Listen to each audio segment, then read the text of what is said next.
Okay, we found an avocado tree root cut on both sides of the entrance, and I'll show you this in just a few minutes. The entrance of the tunnel, as I said, it was 9 feet across the top, and on one side was a live avocado root, on the other side was a dead avocado root. They had to cut that out. We have this, by the way. We found a plastic Disney bag, copyright 1982, about 4.5 feet below the classroom floor, and 3 to 6 inches in from the entrance and under the foundation. Now, the reason that plastic Disney bag is so important is because we think that they filled the tunnel in 1982 when the complaint was initially brought to the attention of the authorities. I said 83 earlier, it's 82 when the complaint was made. And when they filled it in, the plastic Disney bag somehow or other flew in there as they were filling it in and nobody noticed it. Now, who says there is no God, right? What documentation, fantastic documentation, that tunnel, the entrance to that tunnel, this is right at the entrance, was filled in 1982 or sometime subsequent to 1982. Mr. Ken Lanning, the outstanding know-it-all FBI expert, behavioral science, says that I took that garbage bag in 1993 out of a trash can and placed it there, that I planted evidence. Of course, Mr. Lanning says there's no organized satanic movement in this country today. There's only a few dabblers here and there. I don't know how much of this one I'm going to be able to do for the public portion, but we're going to try to do as much of it as we can. Tonight we're going to be talking about satanic ritual abuse, trauma-based mind control, and organ harvesting. It's a pretty gruesome, collection of topics here. But whenever we look at, the incredibly dark side of the occult, the incredibly dark side of black magic, witchcraft, and Satanism, in particular with secret societies, we find that for quite a while now, this just isn't kings and queens that have been drinking blood and shit like that thousands of years ago. This has happened, within modern times as well.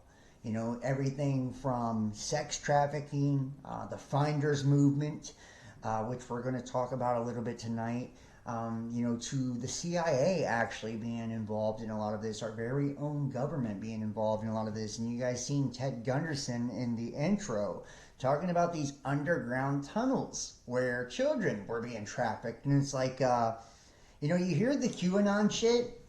And what I really hate about Pizzagate and what I hate about the Q movement and all of that is it really undermined, in my opinion, the seriousness of all of the child trafficking in the underground tunnels. It made it seem as if it's, it's not credible, right? They talk about underground tunnels and how fucking aliens and ETs are under there and they're going down there and saving children and Donald Trump saving kids. It's, and they do that to, really try to make it as fantastical as possible. That way it actually discredits, what truly took place, in the 1980s and things of that nature where, there were literal governmental groups and cults that were actually caught doing these things. We know human trafficking, this is not just a United States of America problem. This is a problem all across the world. I do want to say thank you to everybody for joining me in the chat. Make sure that you hit the thumbs up, hit the like button for me. That helps more people, the algorithm and all that good stuff, so more people can come in here and check it out. And let me know, too, if you guys can hear me and you can see me okay, if you're in the chat, just so I'm not, talking and you guys can't hear me or anything like that. So we're going to listen to some testimonies from satanic ritual abuse victims, people that have actually experienced this. I'm going to open up a little bit later, for you guys too. If any of you have ever experienced or had involvement with satanic cults or been victims of satanic ritual abuse, I will give you the opportunity. You can join me on Twitter Spaces. I did put the link. Let me go ahead and get this started. I did put the link in the chat here for you guys for the Twitter Spaces. And I also started a Discord, which the Discord is going to start on the private part of the show, but you guys will be able to tune in and listen in. So the private part is the uncensored part. That's where we get into like the really gruesome videos and shit like that. And I promise you, some of it is going to be very hardcore. So if you're like really sensitive, you know, the private part may not be for you. You know, some people are okay with watching, you know, extremely graphic, you know, subject matter, but other people not so much, you know. And I understand if it's not for you, but here's the thing, you know, we fear what we don't understand, you know. We fear what we don't understand, and in order for the light to claim what is in the darkness, we have to bring it to the light, you know. That's why we expose these things, is in order for us to like claim this, you know, in the name of truth. That way it's no longer happening behind closed doors or happening in the shadows, you know, and we educate ourselves about these type of things. That way, you know, when people tell you that this is just a fucking crazy conspiracy or that none of this ever happened, you can say, actually, no, bro, you know, this really did happen. This is something very serious. This is something very legit, and it's documented. And it's been documented for a very long time. And like I said, some of you guys may have even experienced this yourself. Let me go ahead and start the... Looks like, okay. I don't want the video on this one. So let me turn my camera off. Sorry, guys.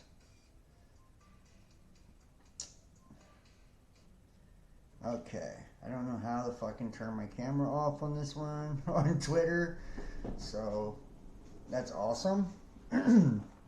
Awesome, but here we go. So you guys can join me on Twitter. It's Twitter at the real best damn. Sorry guys, trying to get my other device here set up. Twitter at the real best damn. If you guys want to join me over on Twitter, and like I said, if you have any you know, satanic ritual abuse experiences and you would like to share you know, anything that's happened to you, I am more than willing to listen to you guys and, you know, hear what you have to say as well. You know, this is really serious shit, you know, just to be all the way honest with you. Anytime that people have these traumatic experiences, you know, they affect us, not just for a short period of time, but for the rest of our fucking lives, for a lot of us, you know.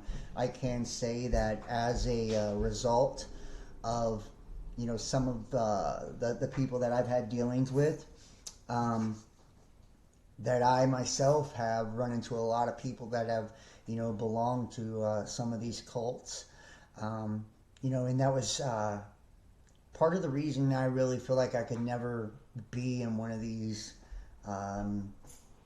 clubs, one of these, you know, these secret societies and shit like that. And it's not to say, you know, I'm not all about brotherhood and things like that.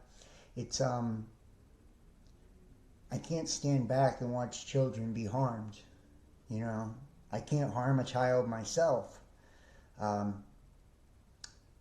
I know that there is a spiritual connotation to these things and why they believe that they're doing this.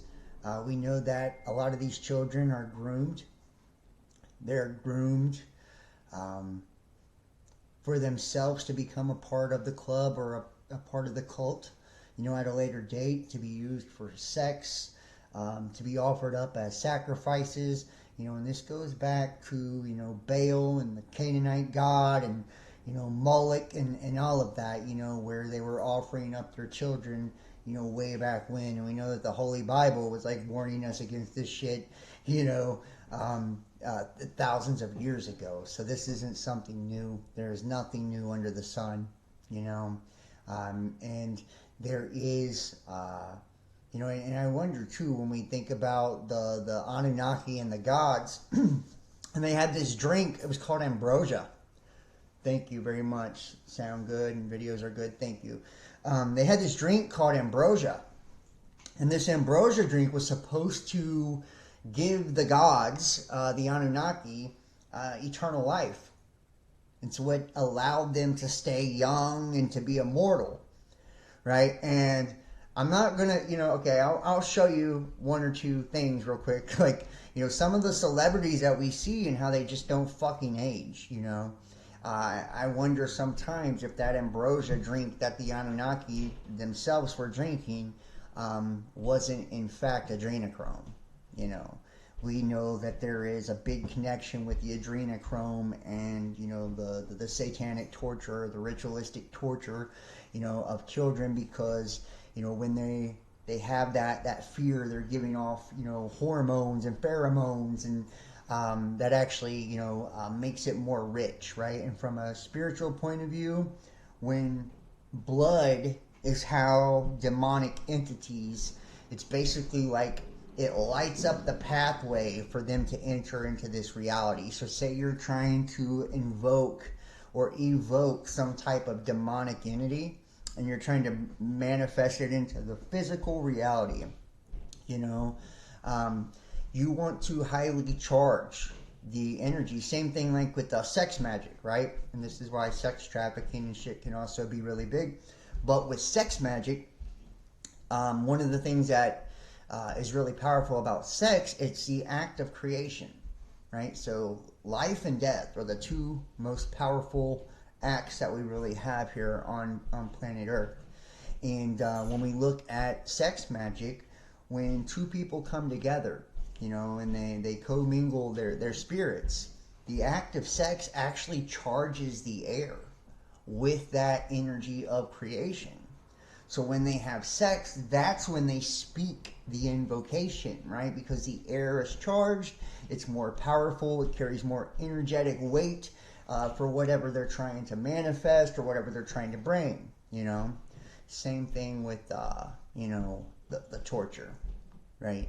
The torture, they're giving off extreme amounts of energy as well when someone is in fear, right? And if you're trying to bring in a distorted, dark entity, it's that fear that's being fed off of. That's why a lot of times you hear about, them teasing, the people that are being tortured, like, where's your Jesus? Call for your Jesus, and, shit like that. Because it's like they're trying to make the experience that much more worse with, humiliation, pain, fear, all of that, because they are trying to invoke that polarity, because that's the type of entity they're trying to engage with. And like I said, that blood becomes the offering, and it opens up a spiritual doorway or a spiritual gateway, and it kind of lights a pathway for that demonic entity to come into this realm and to possess those. And like, say, when they sacrifice somebody, that demon comes to the sacrifice to devour the sacrifice. Well, then once that person is dead, the person that actually sacrificed them then takes that energy and that demon themselves, right? So it's kind of like this transference of energies, and that's really the point for all of it. So just trying to give you a little bit of a breakdown on why they do what they do. So let's go ahead and jump into this. It's like I said, it's gonna be pretty fucking graphic. So we're gonna start off first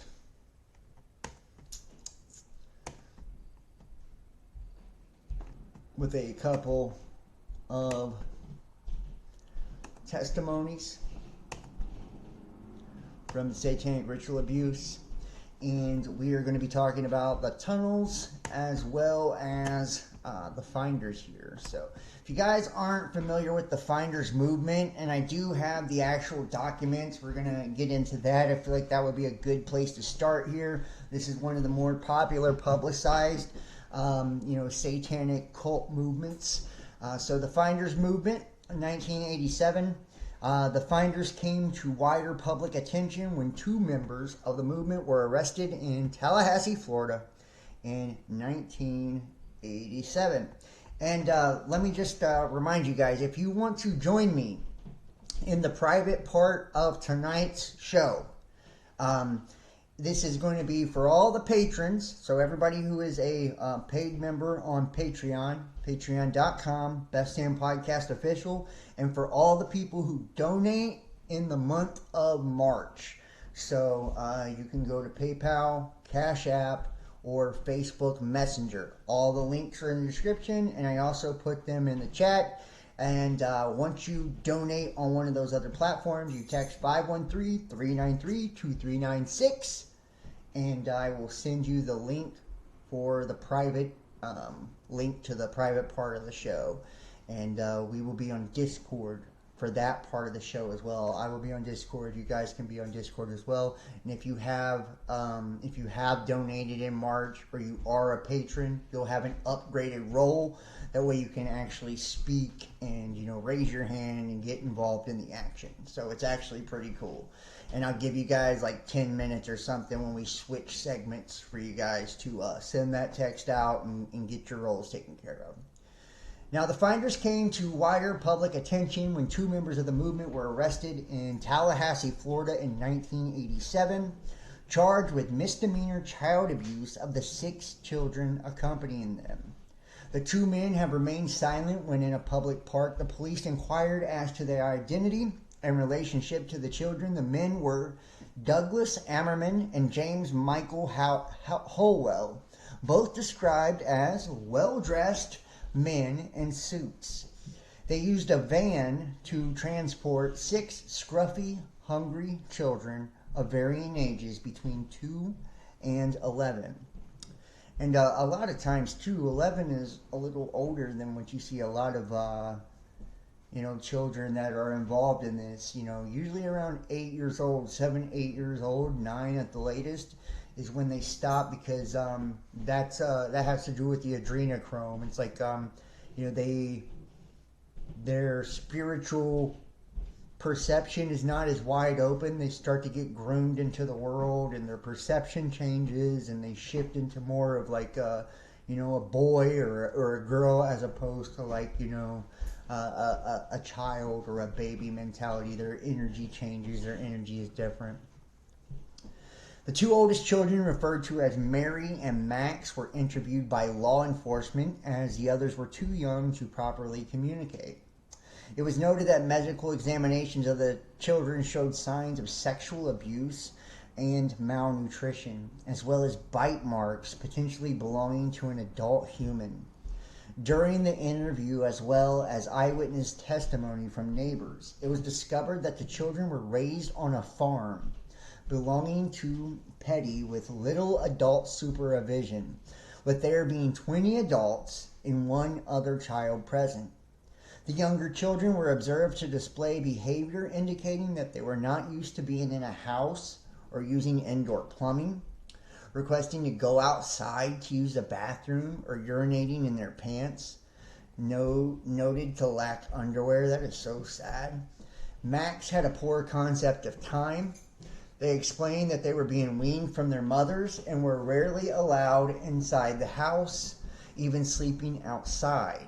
And that's what I mean. Like, some of this stuff, I don't know if you, like, I don't want to keep talking over it, but I'm just, like, some of this stuff, it's hard for me to even, like, read some of this stuff. And when we get into some of the videos, it's like, it's hard to go through some of this. So I'm giving you a heads up, man. I'm just going in and telling you, not everybody's going to be okay with it. So, where was I at?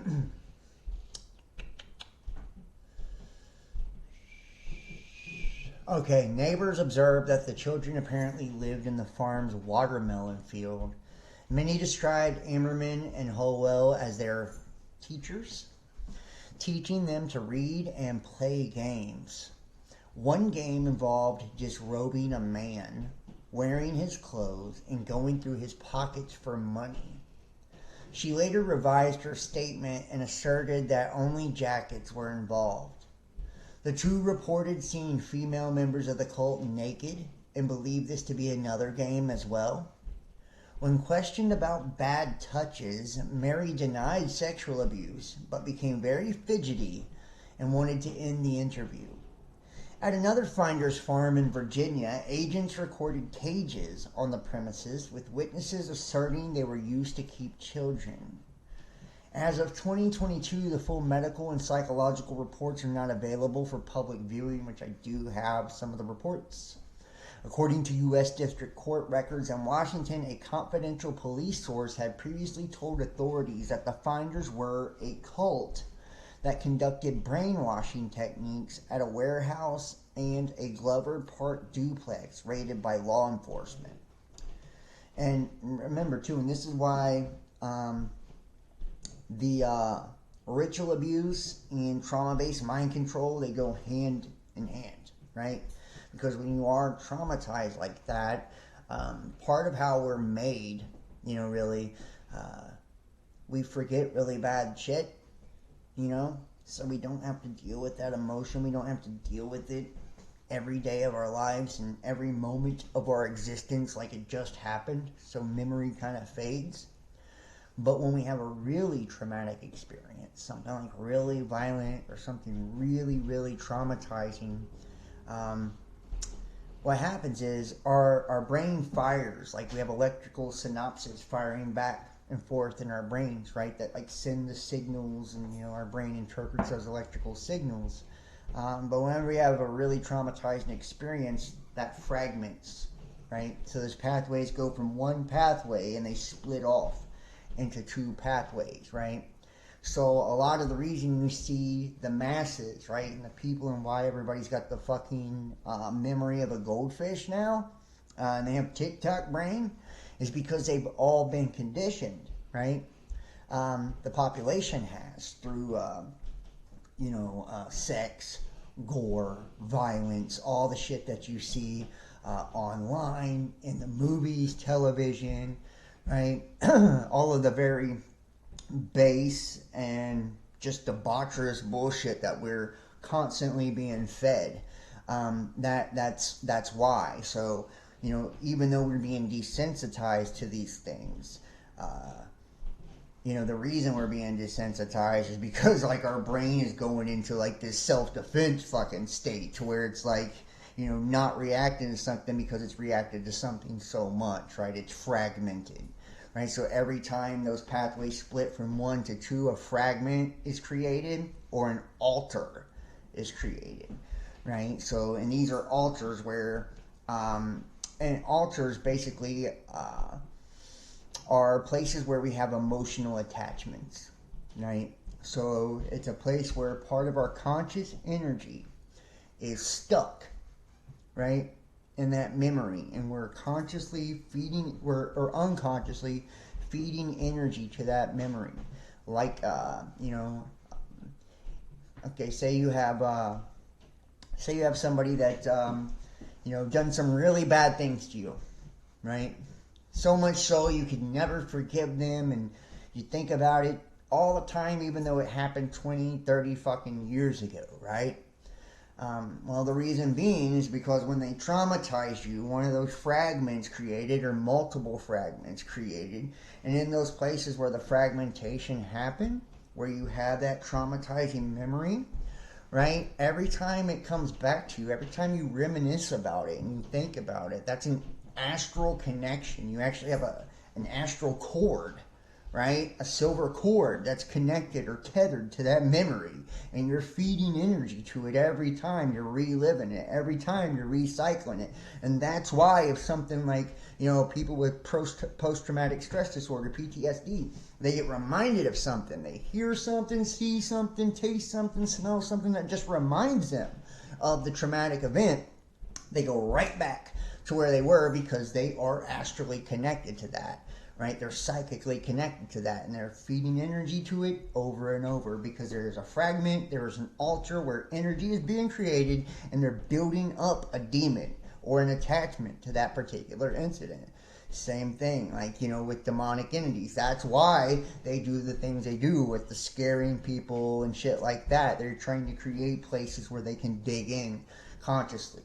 Because negativity it has to have, like, whenever you're dealing with hexes and curses and things like that, they can't latch onto you or attach to you unless there is a distortion or a negative polarity to hold on to, right? So whenever you hear things like, when you're not in fear and you're in an elevated state of consciousness, in the state of Christ, like a lot of people like to call it, that anointing, that spiritual anointing, that high vibration, high frequency, nothing can reach that, right? You're above those lower vibrations, those lower frequencies, those lower distortions. So entities that feed on energy, that feed on pain, that feed on fear, they need to bring you down, right? They need to create a sort of wound, right? That way they can create that altar. That way they have somewhere to hook into you consciously and attach to you consciously. And like a lot of people, the reason they get demonic attachments and demonically oppressed and shit like that is because they give it attention, right? Every time you give those negativity, those things that are negative attention, you're feeding it. You're giving it conscious energy. Conscious energy. Where intention goes, energy flows, right? So the same thing if we're like manifesting something beautiful for our life, we're trying to think about how we want to manifest, a wife and kids and blah, blah, blah, our dream career, right? So we're constantly writing it down, speaking positive affirmations, thinking about what it would be like and, putting in actual physical work and action to make good things happen. It's the same thing with negative shit. Why do you think, like self-fulfilling prophecies, where people are constantly saying, I can never meet somebody good, right, in my love life. All I meet is liars and cheaters, and that's all they fucking meet. Why? Because they're feeding that energy. They're aligning with that frequency. They're aligning with that vibration. Or, people with like insane phobias or fears. You ever notice they usually attract exactly what they're fucking terrified of? Right to them. They're like, they have this irrational fear about being, kidnapped or something, or trafficked, and it's like they have this entire fear to where, like, that's what they're saying. Whenever you have a fear and you're like polarizing yourself away from something, you're, because of the laws of attraction and polarity, right? The more that you try to resist, right? And the more you push against something, the opposite effect actually happens. So it's like, the more that we create a resistance, the more energy we're building up on the opposing end of the spectrum, So it's like almost it does better to not even think about something you're scared of, to not give it energy, to not focus on it, and to not try and resist it, and to just kind of focus on the things that, make you happy. Focus on the things that you can control. Not taking all these fucking precautions to stop a potential of something you're terrified of. Because all you're actually doing is reinforcing that reality and reinforcing the idea that you have a fear of. And you're putting yourself energetically in alignment with that and making yourself energetically compatible with that, and you're attracting that into your life. The more you try to resist it, you're telling the universe that the reason you're so afraid is because you need that experience to overcome, right? So the universe doesn't give a fuck about why you're thinking something or why you're feeling something. It just knows that you're feeling it. So it's like, whatever you're manifesting, it's going to give it to you, So I'm just trying to explain to you kind of how this shit works. Now, where was I at? According to U.S. District Courts in Washington, confidential police source previously told authorities the finders were a cult that conducted brainwashing techniques at a warehouse and a Glover Park duplex raided by law enforcement.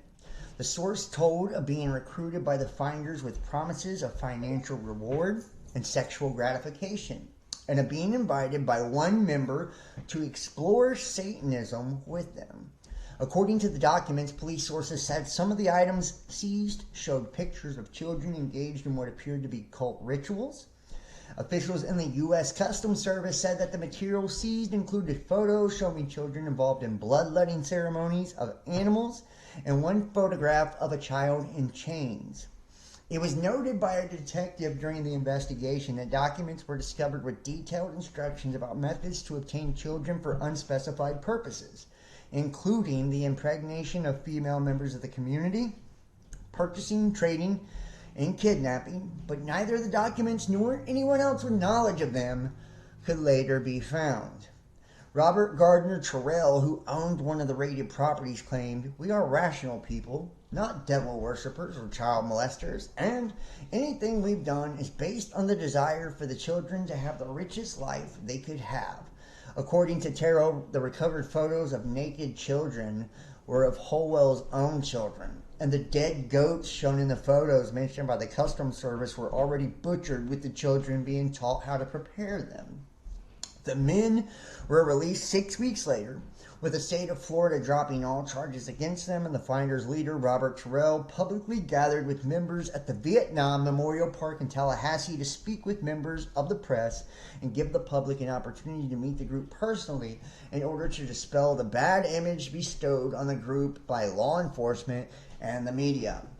Federal authorities concluded that there was no evidence of criminal activity, with it being noted that although more could have been done for the children, it was difficult to compile accurate information with what knowledge they did have of their lifestyle, and only being able to be judged subjectively. The authorities contacted the mothers of the children who came to Tallahassee and retrieved them.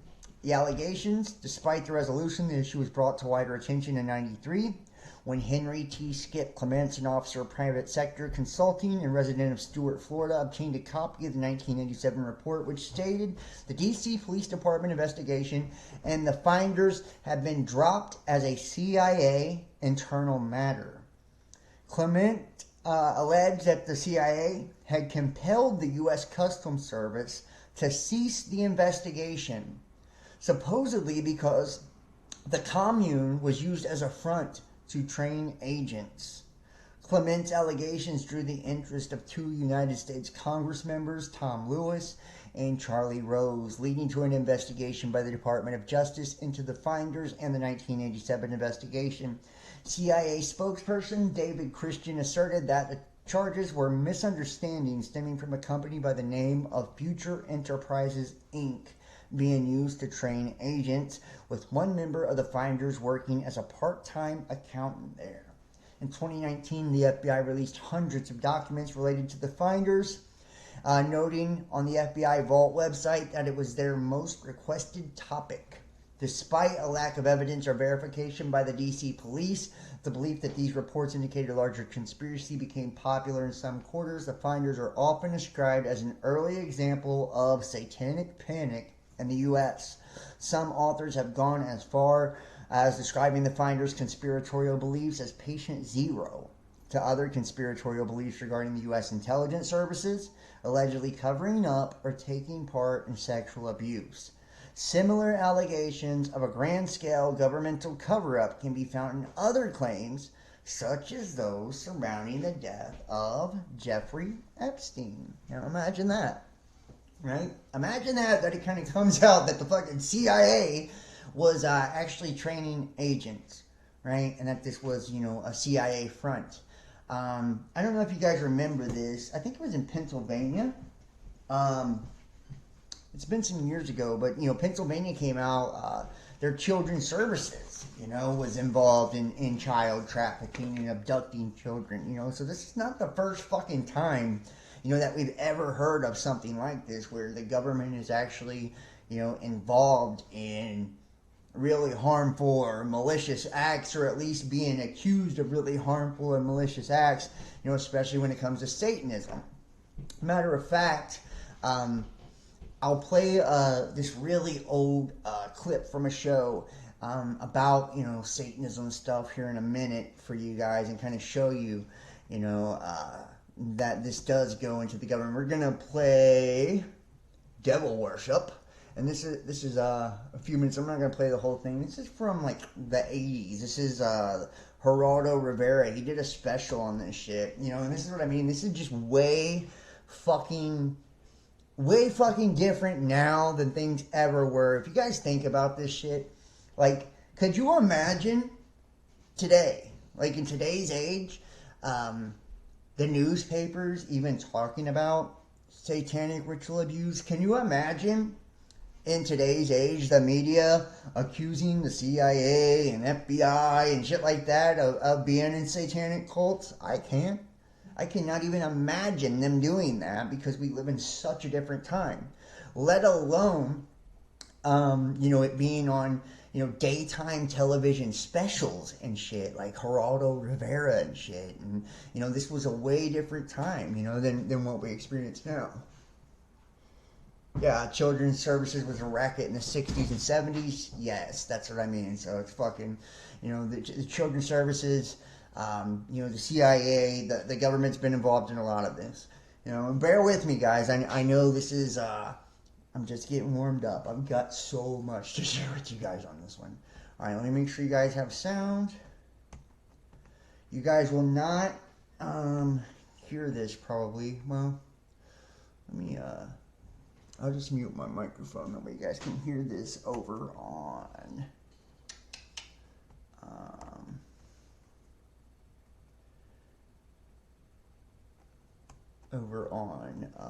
Twitter. Let me put the change my output here. Okay, here we go. All right.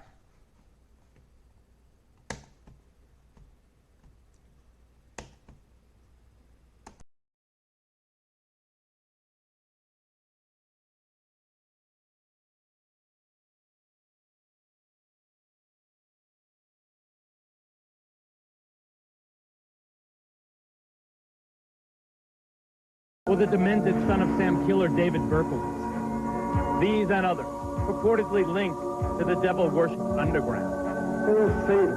Who is Satan?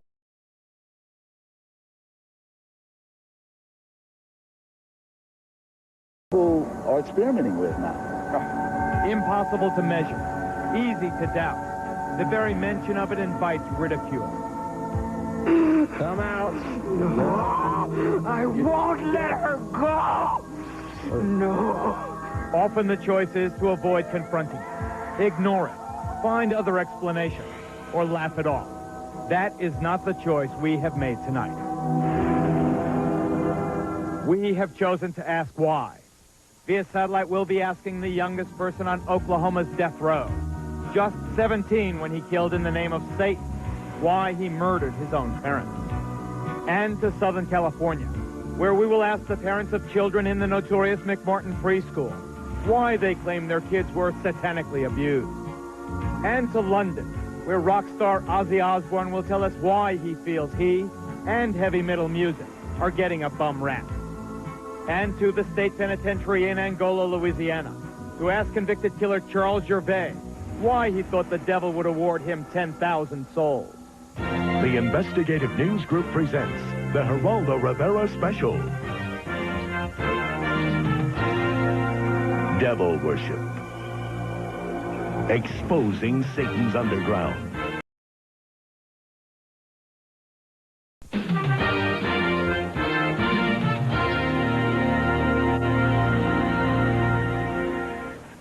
Once again, a warning about some tough language and descriptions in a report that we'll have for you in just a moment. Let me introduce you first, though, to Zena LeVay.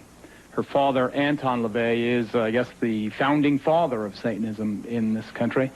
He founding it about 25 years ago, Zena?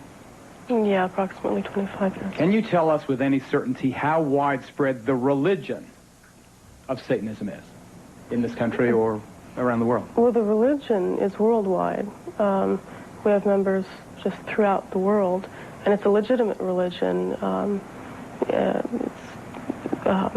It's perfectly within the. It's legal. But how many people? Hundreds, thousands, tens of thousands. thousands, hundreds of thousands? Hundreds of thousands. I can't say. Thousands, easily. What is it, Dr. Aquino? Dr. Aquino, the high priest of the Church of Set? Temple of Set. Temple of Set, also a colonel, interestingly enough, in the United States Army. Mm-hmm. What is it, this Satanism? I think that there is some confusion tonight because this same term means something different to Satanists than it does to Christians. in the United States. By our own standards, the people who you've shown in these film clips would not be Satanists, either present or in the past. Rather, they would be the failures of a conventional religion. I appreciate your opinion. What is it, sir, then? What is Satanism? Well, originally the Church of Satan, when it was founded, was composed not of people with a hatred for Christianity, but of people who, by and large, were agnostics and atheists, because they felt that the institutions which had arisen around Christianity had failed in their moral commitment. So Satanism itself became an emphasis on rational self-interest and on taking responsibility for your own intellectual and ethical decisions. Rational self-interest, you call it? Yes. Okay, one thing we do know that Satanism has in common with other religions is the belief that the devil can inhabit your body. Remember the movie Exorcist, the film? It dealt with ridding the body of Satan in a ritual called exorcism.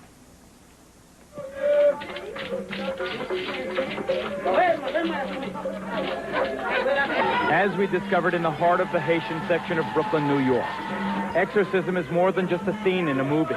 It's a common aspect of some people's religious beliefs. Operating out of the back room of this religious curio shop, a voodoo priest regularly performs exorcism. This one on a woman whose persistent stomach pains were thought to be caused by the devil inside her. I know you've been possessed by the devil for so many years. He been bother you.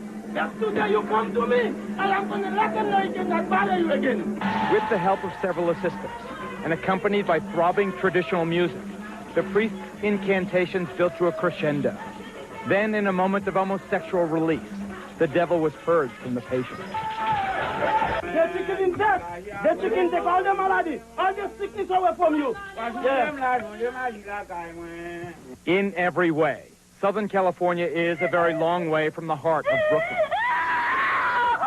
But at the church of a preacher named Roy Masters, exorcisms of the devil appear just as sincere, far out, and dramatic. With a background in show business rather than theology, Masters claims the members of his congregation react so profoundly to the laying on of the cross because they feel and fear themselves possessed by the devil. Come out. No, I won't let her go. No. Devil worship is as old as religion itself. It's the grim alternative, the flip side of life. Evil over good, dark over light, Satan over God himself. Come forth and bestow these blessings of hell upon us. Forced underground by the religious hysteria of the Middle Ages, Satanism was resurrected, first by an Englishman named Aleister Crowley in the early 20th century. It entered its modern era in this country just about 25 years ago, under the theatrical guidance of Anton LaVey, California-based high priest of present-day devil worship. LaVey founded the Church of Satan. Now, despite its preachings of evil and hate, the church and its offshoots are constitutionally protected religions. I believe that hate is necessary in a controlled way just as much as love is necessary. LaVey penned the best-selling Satanic Bible. It's the handbook of devil worshippers everywhere. And for a time, he was considered chic enough to attract the attention of Hollywood. After working together on a film, LaVey made Sammy Davis Jr. an honorary member, while the late Jane Mansfield was for a time among LaVey's most passionate followers. Most of the people that are in my group are professional people, they're business people, they're people that are from very responsible walks of life. Contemporary Satanism relies heavily on bizarre and sometimes bloody ceremonies. One of the ugliest, yet apparently most common rituals in devil worship is the sacrifice of animals, often involving the removal of organs and the draining of their blood in elaborate ceremonies.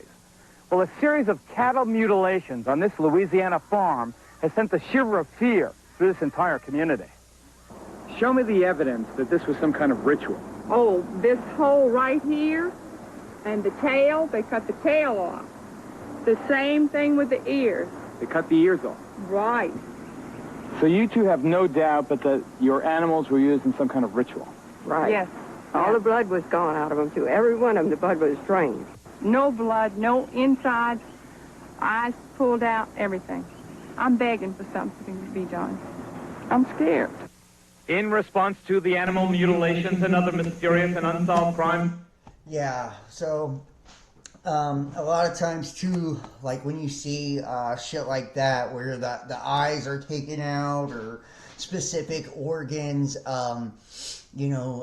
it probably correlates to whatever ritual is being practiced, so say they're doing something to try to have extra sight of some sort, right, to where they want to be able to watch somebody or have a wider perception of their own or look into things spiritually, right, than the eyes of an animal, right, or a heart, or so on and so forth. That's a lot of times why you see this, as well as with the blood being drained. Like I said, blood is what allows demonic entities to manifest into the physical reality. Even so,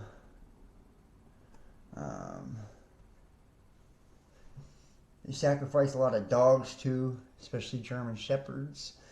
I'm not sure why in particular it'd be German Shepherds, other than they're police dogs. You know what I mean? So I don't actually know why it would be that particular kind of dog. But yeah, dogs. Think about dog, D-O-G, is God in reverse, G-O-D, right? And dogs also, in their connection to wolves howl at the moon and the Sephiroth, right? And it, in Solomonic magic, everything kind of goes through, the moon sphere. So dogs, I do see why it would be really prominent. And then when you think about Egyptian lore as well, the god Anubis, right, with the dog head, the lord of the underworld, the one who weighs our sins against a heart and a feather. So yeah, all right, we're gonna move on to a little bit more of this, but I mean, now, I just thought that was so fucking interesting, because you would never see this kind of shit now. I mean, like, you would never see this on television nowadays. Like, matter of fact, I'm a little bit sketched out about even putting this on YouTube, because we don't, it's like they hand us strikes, over everything.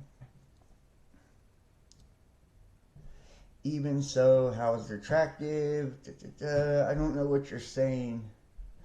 I didn't catch that. If you guys do have questions in the chat, if you put it in all caps, that way I can actually know that it's for me.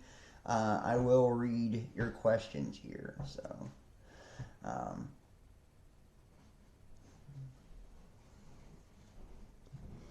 well, and you know what, you're right too. And you've seen the Michael Aquino. He's like a general in the United States Army once again, right? CIA and police and generals and shit like that. They always have this correlation. And then Anton LaVey and his connection with Hollywood, and we've seen this be a recurring theme. It's like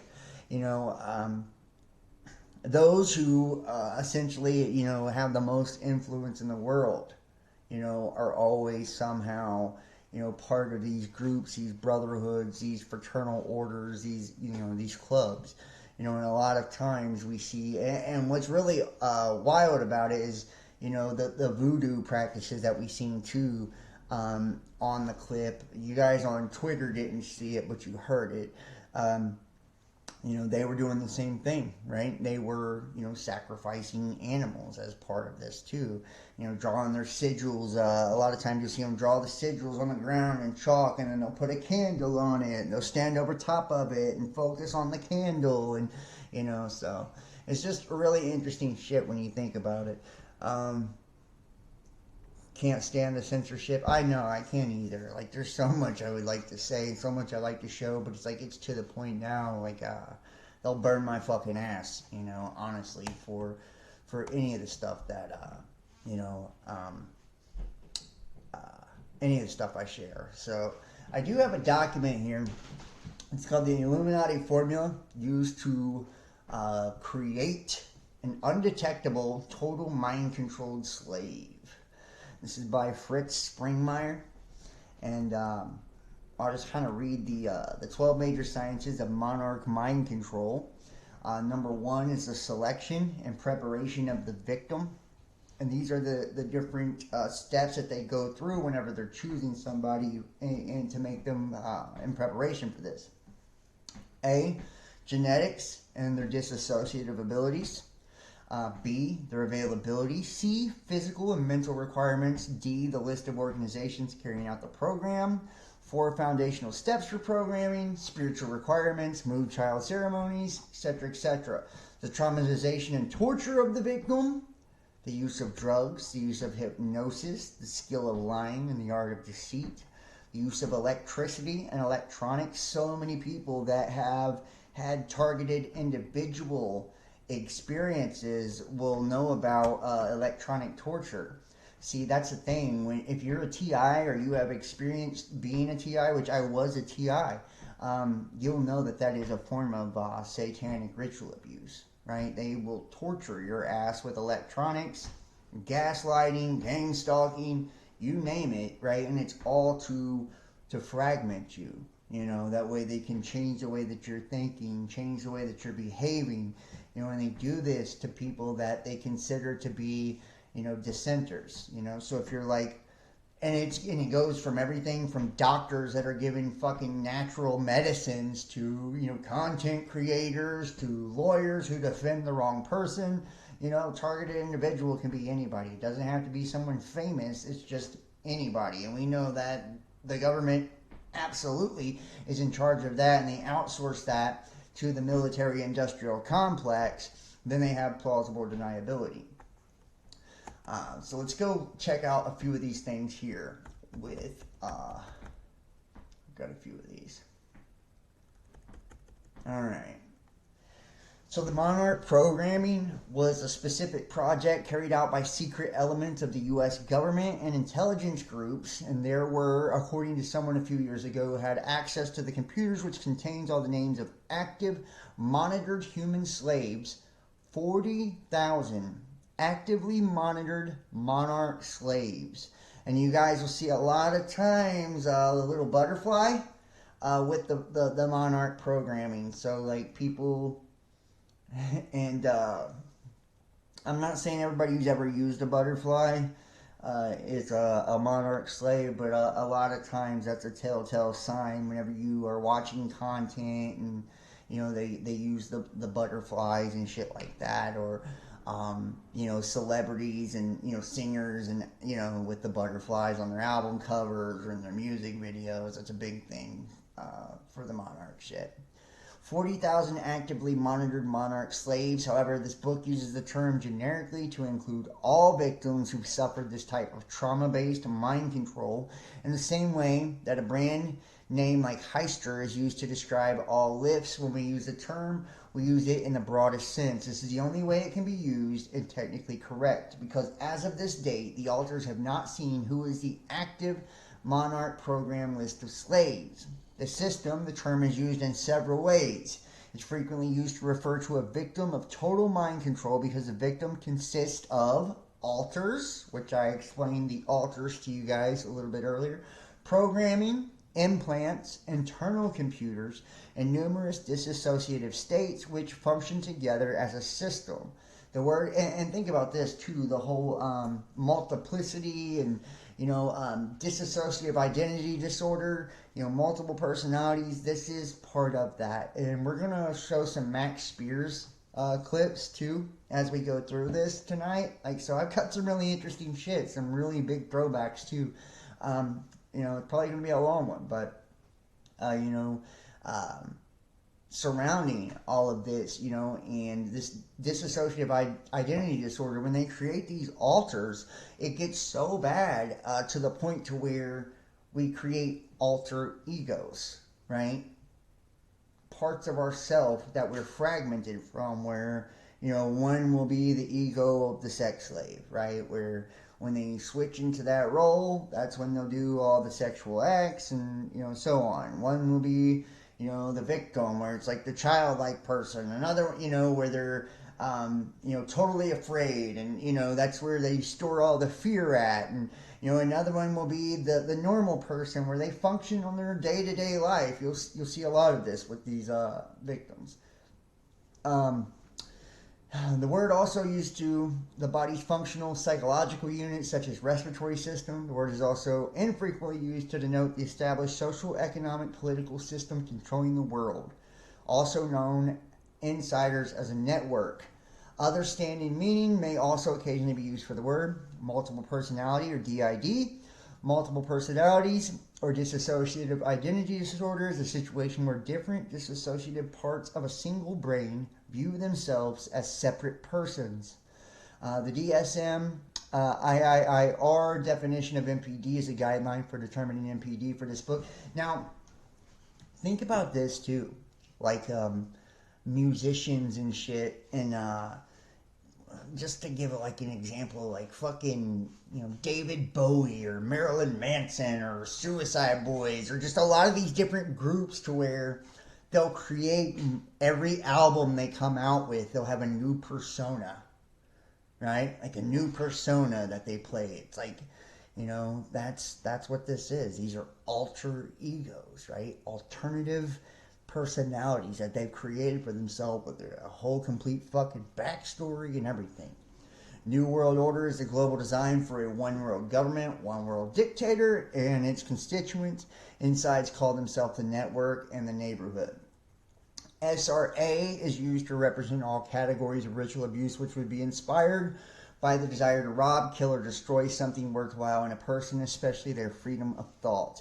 Many groups carrying out SRA do not mention Satan by that name.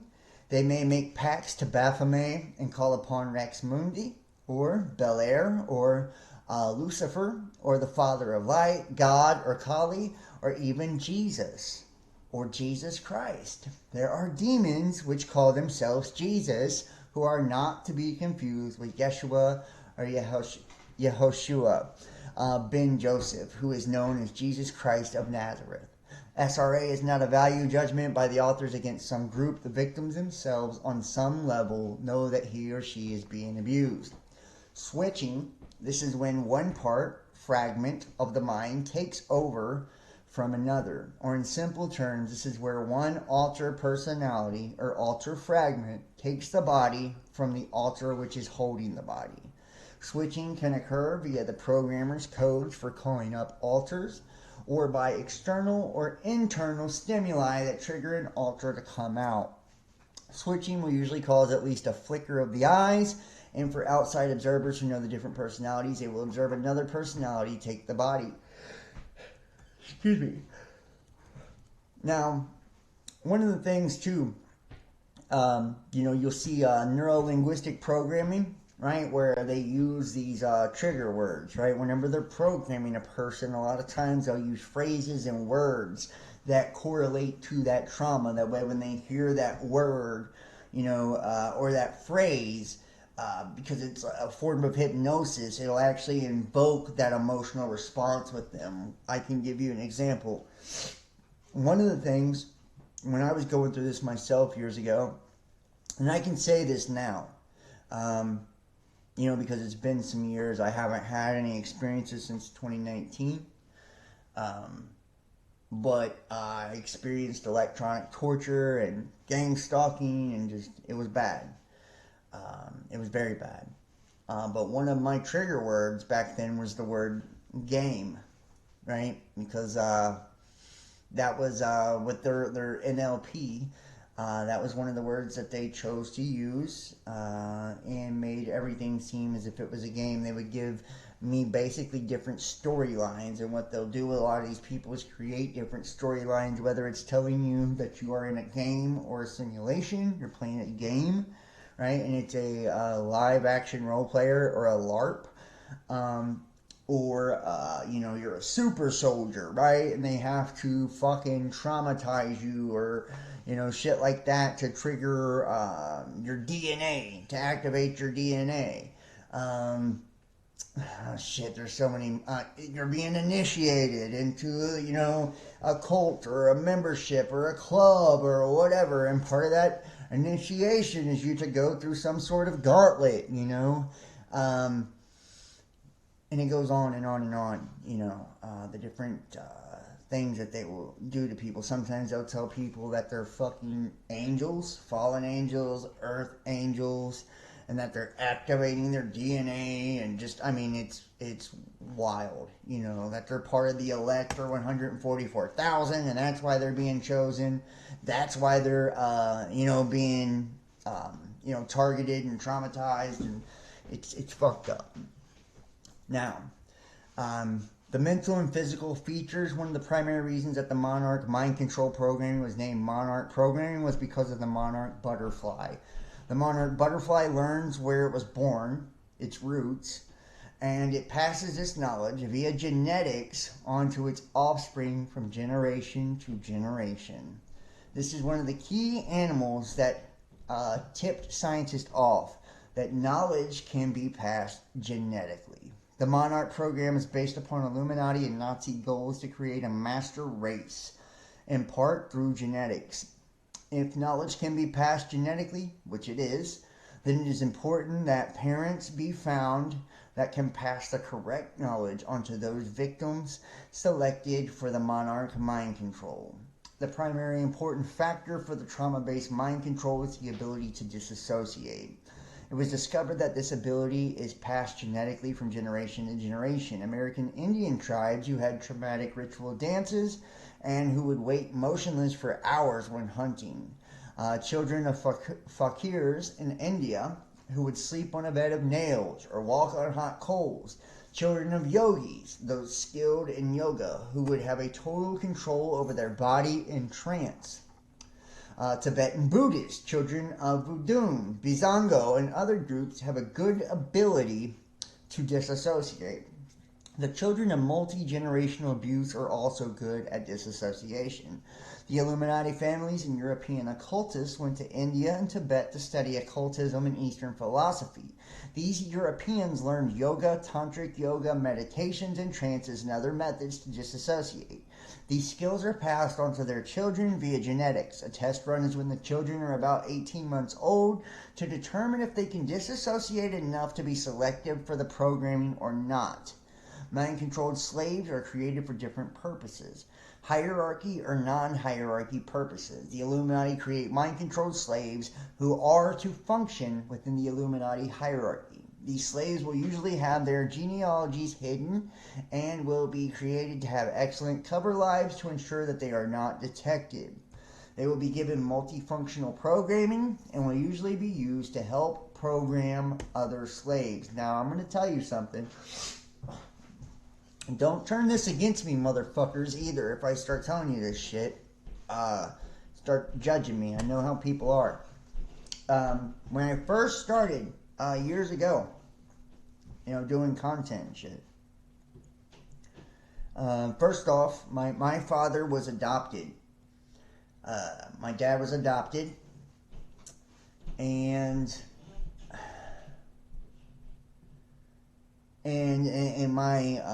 my actual bloodline, my genetics, I'm a descendant of Ulysses S. Grant. I don't know if you guys know who that is. But I came from, my bloodline is actually from a pretty prominent family. They gave up my father for adoption because my grandmother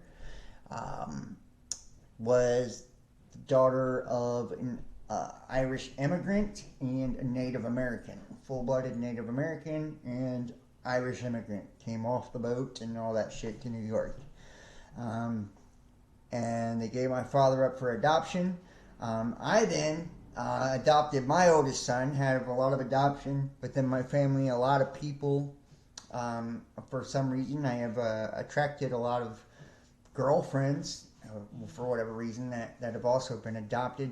But you'll see a lot of the adoption thing, and that's how they hide people's identity. My grandmother had the Rh negative factor. I also have the Rh negative factor. I was born on the 33rd parallel in Dallas, Texas, at Parkland Hospital, where JFK was king-killed, assassinated, which is a 33 ritual sacrifice.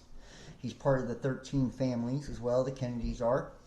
And in numerology, my life path is also a 33. So my north node in astrology is Gemini, which is the node of communication, which is speaking. I'm a Virgo, which is like the teacher, the hermit, the mystic of the tarot. I'm born on the cusp, the last day of summer, first day of fall. All three of my sons are also born on cusp. It's really weird shit, okay? Full moon, all of it. And so years ago, I met like one of the first handlers, is what I like to call them, when I started going through the targeted individual shit. And that's what they told me. They basically said, do you think you chose to do YouTube? And I'm like, what are you talking about? Of course I chose to do this, and this really goes to show, like, a lot of us, we think that we have total control of our lives, but we don't know, what thoughts, what anything, has been placed in our minds, and, who has led us where. And the person was like, no, you didn't. And he said, YouTube is actually, it's MK Ultra. It's a mind control project. When I was 19 years old, I got to meet the commander of the Navy, and I was in a program for a year. I got a top secret clearance for doing so. I had all these different things. None of them really added up to me. And they told me about my numerology. They told me about all of that, and they said, this is what she said to me. She said that that 33 number is in numerology is a master number, and it's one of influence. It's a 33-6, which is a master teacher, and that essentially they push people to do certain things based on, or they know what the probability of them, what they will end up doing in life based on their astrology, their numerology, all of these things. And that the reason that they were targeting me and gang stalking me was because they knew that because of my particular astrology and all of that numerology, that I'm a magnetic speaker naturally. 10,000 times more magnetic than if I didn't have those things. And that a natural teacher as well, like, which I'm a nerd. I love this stuff. And, the mystic and the occult and all of that. And that when they know this about a person, that they will target them because they want to guide them and use their influence, their magnetism, basically against the masses, or to lead the masses in a particular direction instead of you doing it on your own. So when I say, like, and I'm not telling you that that's like I'm some shill or some puppet or anything like that, but I promise you that is what I was told years and years ago, and I didn't believe it. But when I really think about it, my awakening happened because of this, this very, very vivid dream where I heard the voice of God, and then I started looking into this shit and literally found voice of God technology, and it just kind of makes you wonder, like, do they, we know they have the ability, to create these massive experiences in a fucking person's life, and this was a life-altering experience, this voice of God thing. And it's very, very vivid vision of, like, the end of the world and this giant striped planet, looked like Jupiter. And this voice came out of the sky, like, trust God, John. And, my whole life fell apart, and it was like as soon as, the mother of my children left me, was cheating on me, all these terrible things happened to me, and I went viral like a month later, and it was like and I believed it was God leading me to all of this, but, at the end of the day, it kind of makes you wonder, like, is it God or is it something else? We go through our whole lives believing that our ideas are our own, that our thoughts are our own. You probably thought you chose to believe whatever religion you believe, You probably thought that you chose to listen to the music you listen to. You probably thought that you chose to dress the way you dress or talk the way you talk or whatever before you had your awakening experience, did you not?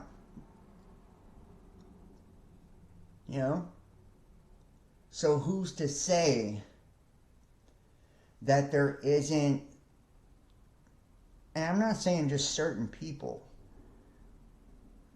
it almost feels like all of us in some way, shape, or form, some of us fall through the cracks,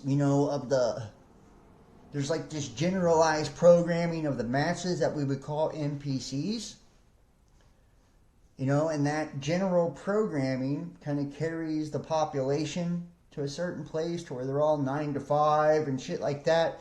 But whenever they have someone, it's like almost like they fucking woke me up out of the Matrix, destroyed the life that I had, so I would, go in a new direction, and then opened up the doors and all these opportunities to make it possible. You know what I mean? It's like my conspiratorial side of my mind, kind of looks at that and thinks like, was I led to this? And then a lot of people know I started off, I was incredibly like a Christian fundamentalist, and as I learned more and more in the experiences I had, I definitely got involved with some bad people over the years and seen some wild shit. Traveled all over the United States and just met all different types of different cult members and just bad people. And it's a lot of times it's like I always felt like, I was being led to where I was going in life. But at the same time, it was almost like a test, it's like, do they know ultimately at the end of the day that some of us won't cross certain lines, or that some of us can't be compromised, So they do everything they can to try to see if we will, start to try to see if they can change us. Is waking up a part of the program for some? I think so. Deborah, I do.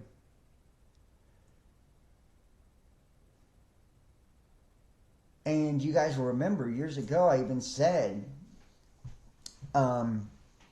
this appeared to be a mass indoctrination into Luciferianism is what it actually is, when we really think about it, guys. Like the Great Awakening, that's exactly what it is. They took all of these Christians and they turned them into fucking, New Age, Gnostic, fucking, illuminated, initiated, enlightened, people of the mysteries. And it's happened on a massive scale.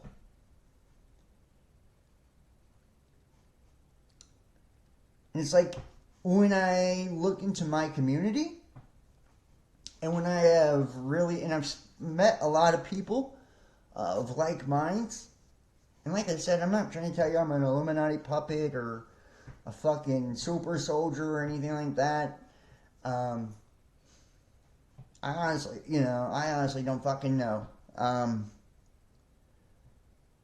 a lot of the folks I have met do have these kind of things where they have interesting numerology, where they have like master numbers 11, 22, 33. They have interesting astrological alignments.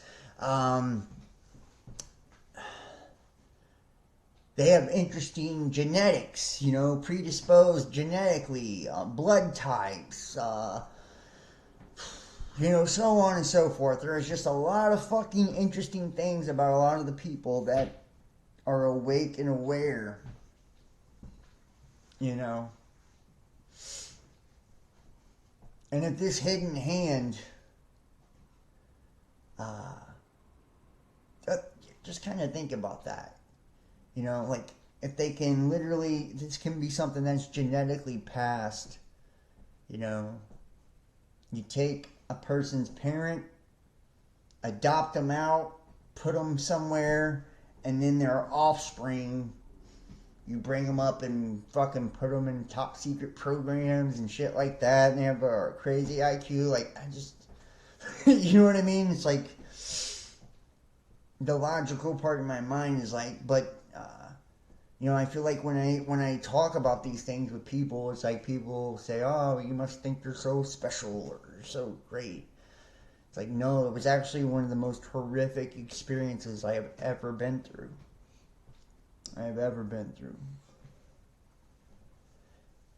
And I wonder if a lot of the people that are watching right now can at least relate in some way, shape, form, or facet. Like, they have things about themselves. You know, that's why I would fucking love to hear your testimonies. I would love to hear your testimonies if you have went through satanic ritual abuse. You know, it's like, I swear, like, a lot of the people that they would use would be, you know, they know your weakness. You know, they psychologically profile all of us. You know? And that is on a massive scale. You are on a list somewhere. I can fucking guarantee that. You dissent, the way that you post, the things that you watch, all your data is being collected. They know that you're anti-government. They know that you're not falling for the system. Matter of fact, they have the technology to read your frequency. They can tell your frequency is extremely high as opposed to the rest of the population. They know your IQ, you know. They know your genetics. They know all of it. You know, so who's to say, like, they don't bring handlers into your life, like the people that you date, your girlfriends, boyfriends, husbands, wives, you know, to try to influence your path. You know.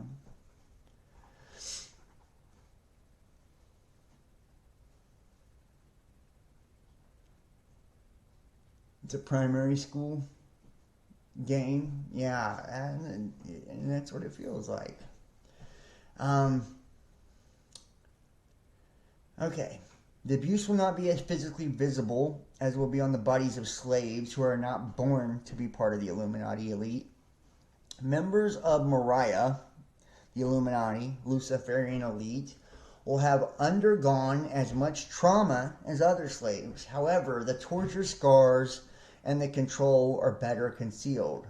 These children will often receive lavish experiences as well as talks to convince them that they are part of the elite. By the way, body scars will show up better under black light. That is the same black light as used in clubs. The Illuminati and other organizations also have programmed individuals who are simply expendable. These are sex slaves, who are used up and killed very early in life. One-time use saboteurs, breeders, soldiers, drug couriers, and so forth. The bodies of these people will often show visible torture scars. The expendable are the children of parents who were blackmailed into turning their children over to the CIA.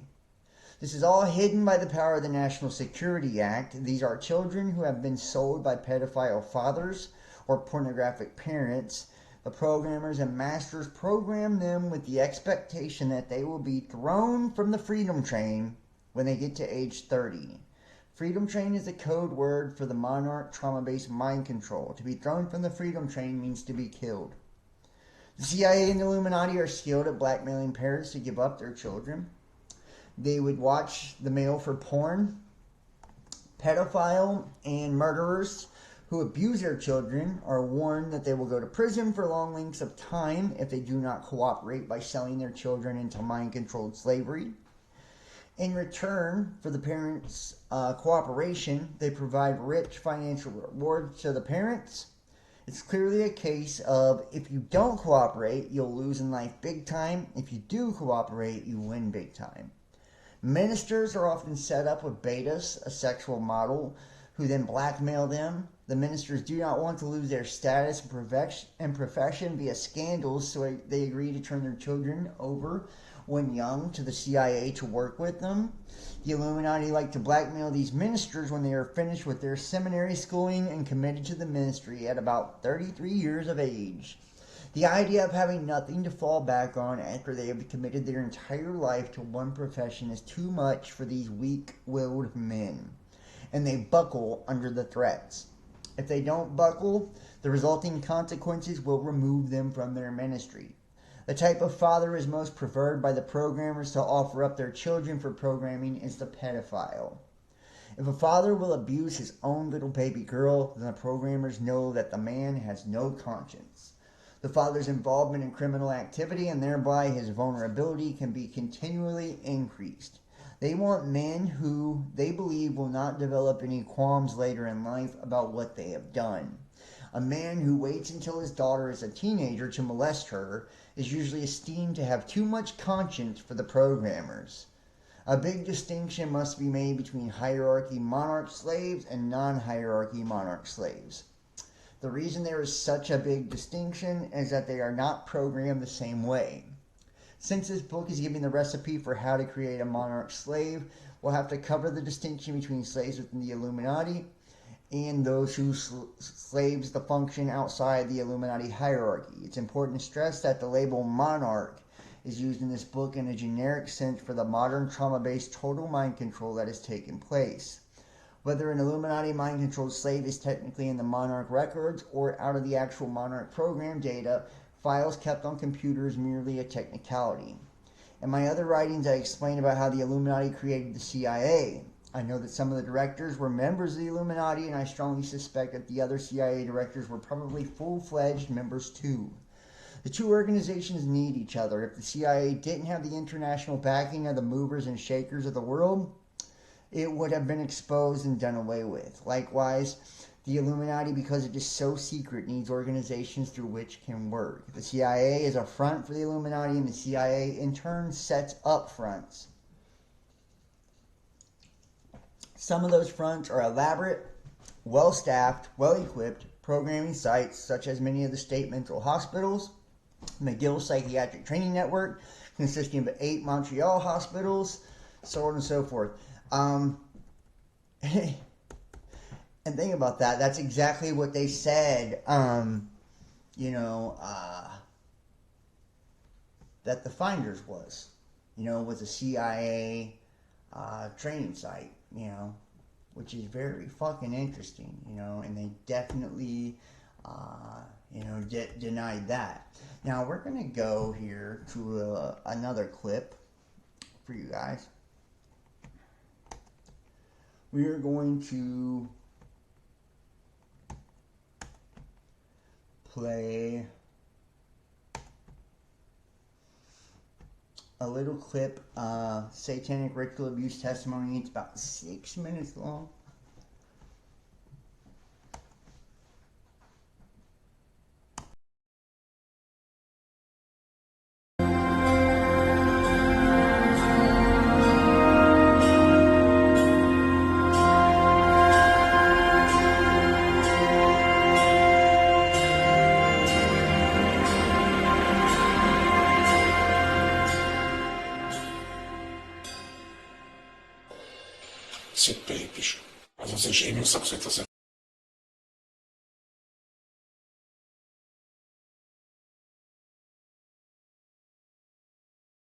I think I'm gonna have to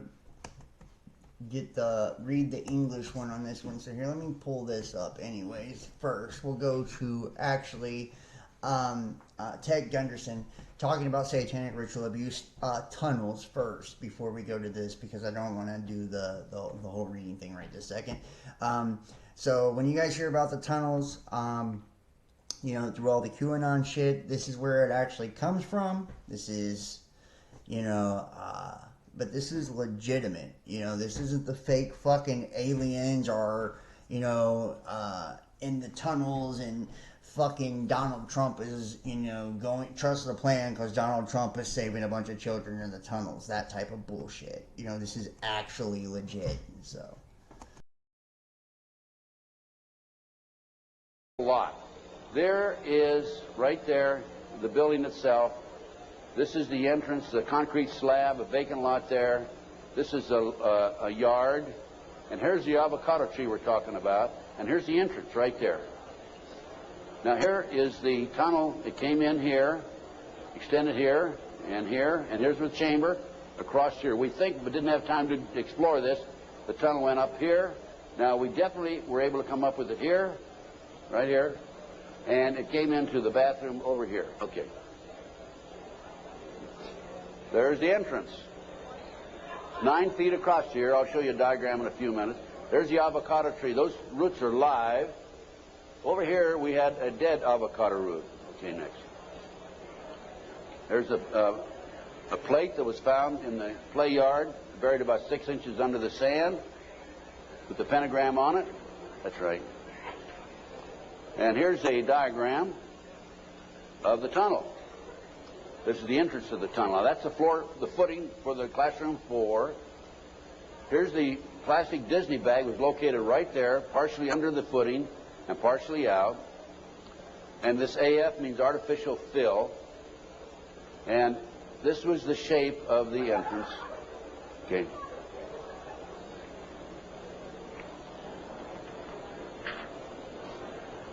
Here's your diagram. These are your drawings. Artificial fill. Here's the avocado root there. Here's the dead root over there. Distance 120 or 21 inches below and 14 inches below the footing. There's the avocado root there, live avocado root. And these are all diagrams by the archaeologists. Good documentation. They're the roots themselves. That shows you the size, 2 centimeters. Next. There's the plastic Disney bag. Turn it over. There's the plastic Disney bag. Disney, classroom 82, 83. Sandwich bag. It was a sandwich bag. This shows the arch of the tunnel. Now, the school was built in 1966, which means the foundation was laid then. And here's your arch. And this is from classroom 4 here into classroom 3 over here. And it was 12 inches higher over to the left. Go ahead. There's yours truly looking up. This was in classroom 4, as I recall. And this is where the tunnel extended, right along here. Now, the reason the tunnel's been filled in, you have to understand that. And the reason the archaeologists could say that they were filled in is because the texture of the dirt that had been filled in was different than the natural texture. Okay. Just turn it off for a minute. In addition to the tunnels, I developed information that an abandoned satanic site was in Crestline, California. Crestline, California is in the mountains. The kids said, remember a few minutes ago, they were flown by jet, or flown, they didn't say jet, into the mountains. There's an airport 10 minutes from the McMartin Preschool. It's Hawthorne Airport. There's a landing strip in Crestline. I heard about this abandoned satanic site, and I went up to the site, took pictures. And this is what and by the way, before I go on with this, I called the prosecutor in the McMartin case. And I told her, hey, I think I know where the children were taken. If they weren't, it's certainly worth looking at. And I will be glad to make this information available to you. And if you want to have the children go up and look at this abandoned satanic site, we can. She said, we're not interested. They weren't interested in hardcore evidence, the tunnel. They weren't interested in this abandoned satanic site. Go ahead. This is what we found. 666, one of the satanic signs. That's a stone on the site.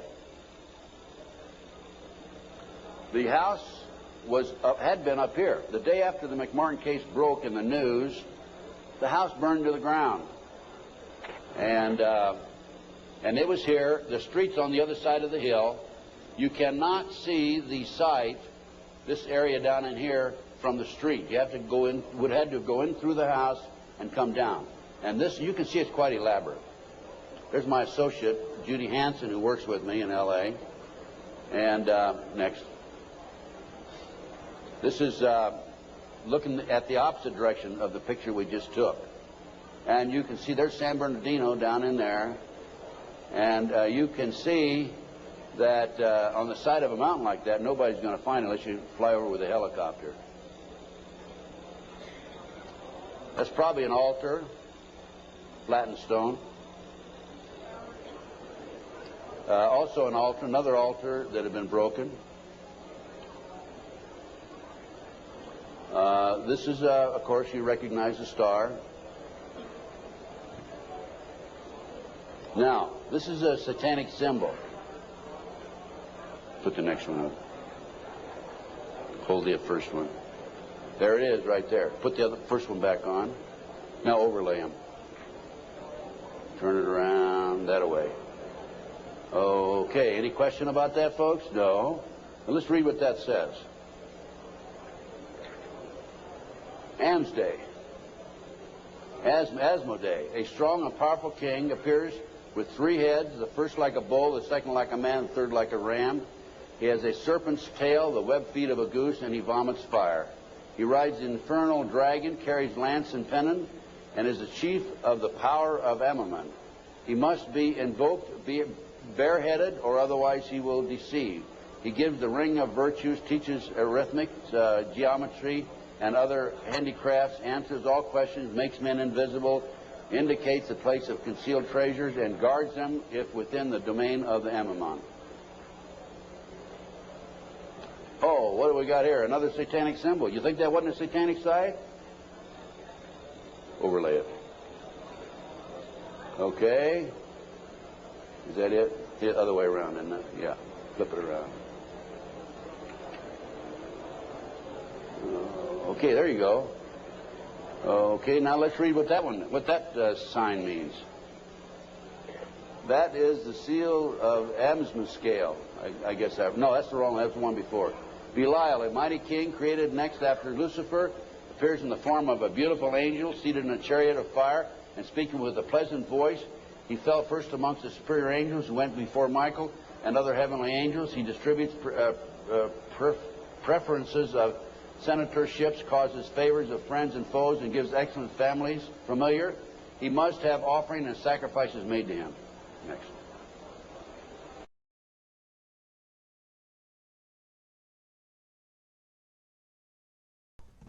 Wow. So there you have it.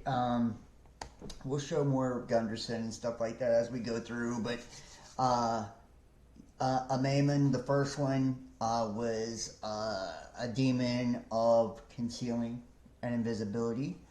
And you've seen it was like an underground, tunnel system where, rituals were being practiced. Satanic rituals and offerings and sacrifices were being practiced, so they were concealing it with the power of a Mammon. And who were they actually making their offerings to? Baal, right?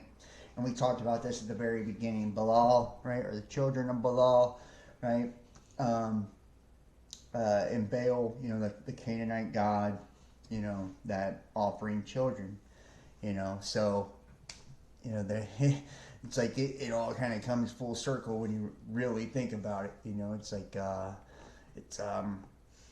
know it's fucking mind blowing when you really think about it. It really is. To really see just how much,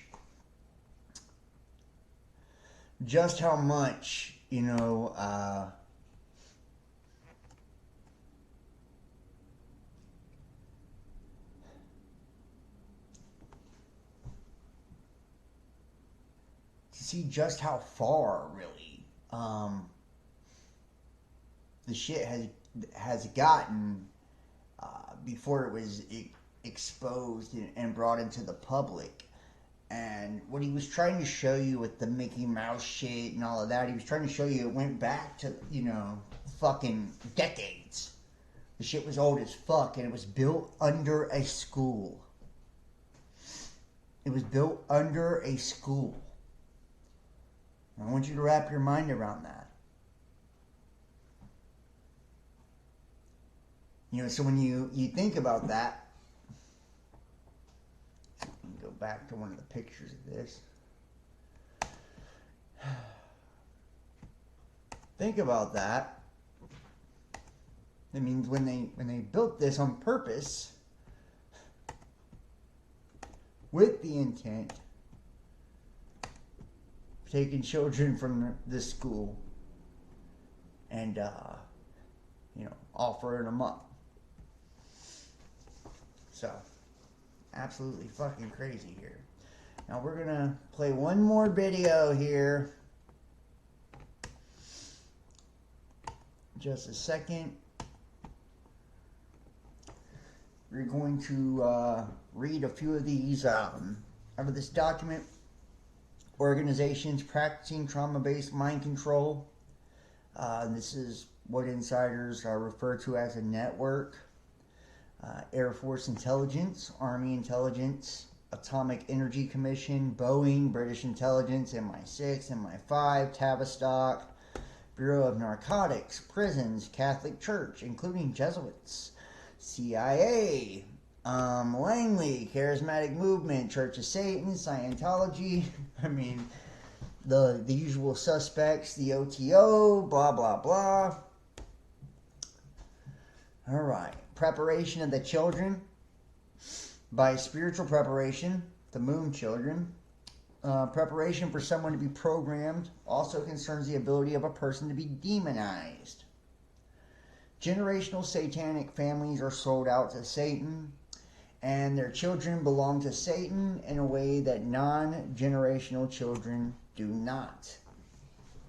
And this is pretty interesting right here. Pull the chat back up. Because of the generational curses, because of the genetic bent toward the occult, and because of the generational demonic forces, the Illuminati children are very good candidates for Monarch programming. Part of the programming includes the layering in of demonic forces and the participation in blood rituals in order to draw in the most powerful of demons. An in-depth review about the important but controversial subject is in Chapter 10. The Moonchild rituals are the rituals to demonize a fetus. However, the demons that are invoked are not the small ones, but very powerful ones. In working with victims of this programming, it is clearly that high-level demons were placed within these people at very early ages. Many of them, it is believed, were demonized before they were born by rituals like Moonchild rituals. Blood sacrifices and human sacrifices are always required for this level of magic.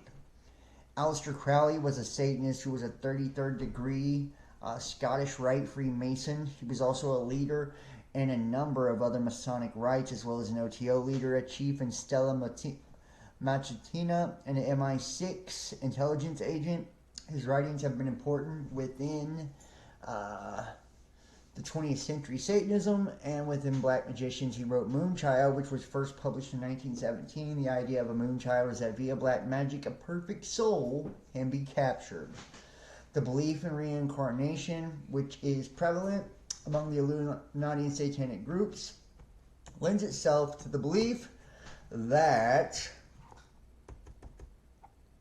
souls compete for a particular embryo to produce a man who should not be bound up in the heredity and who should have the environment which they desired for him. This perfect soul in a proper person is called homunculus.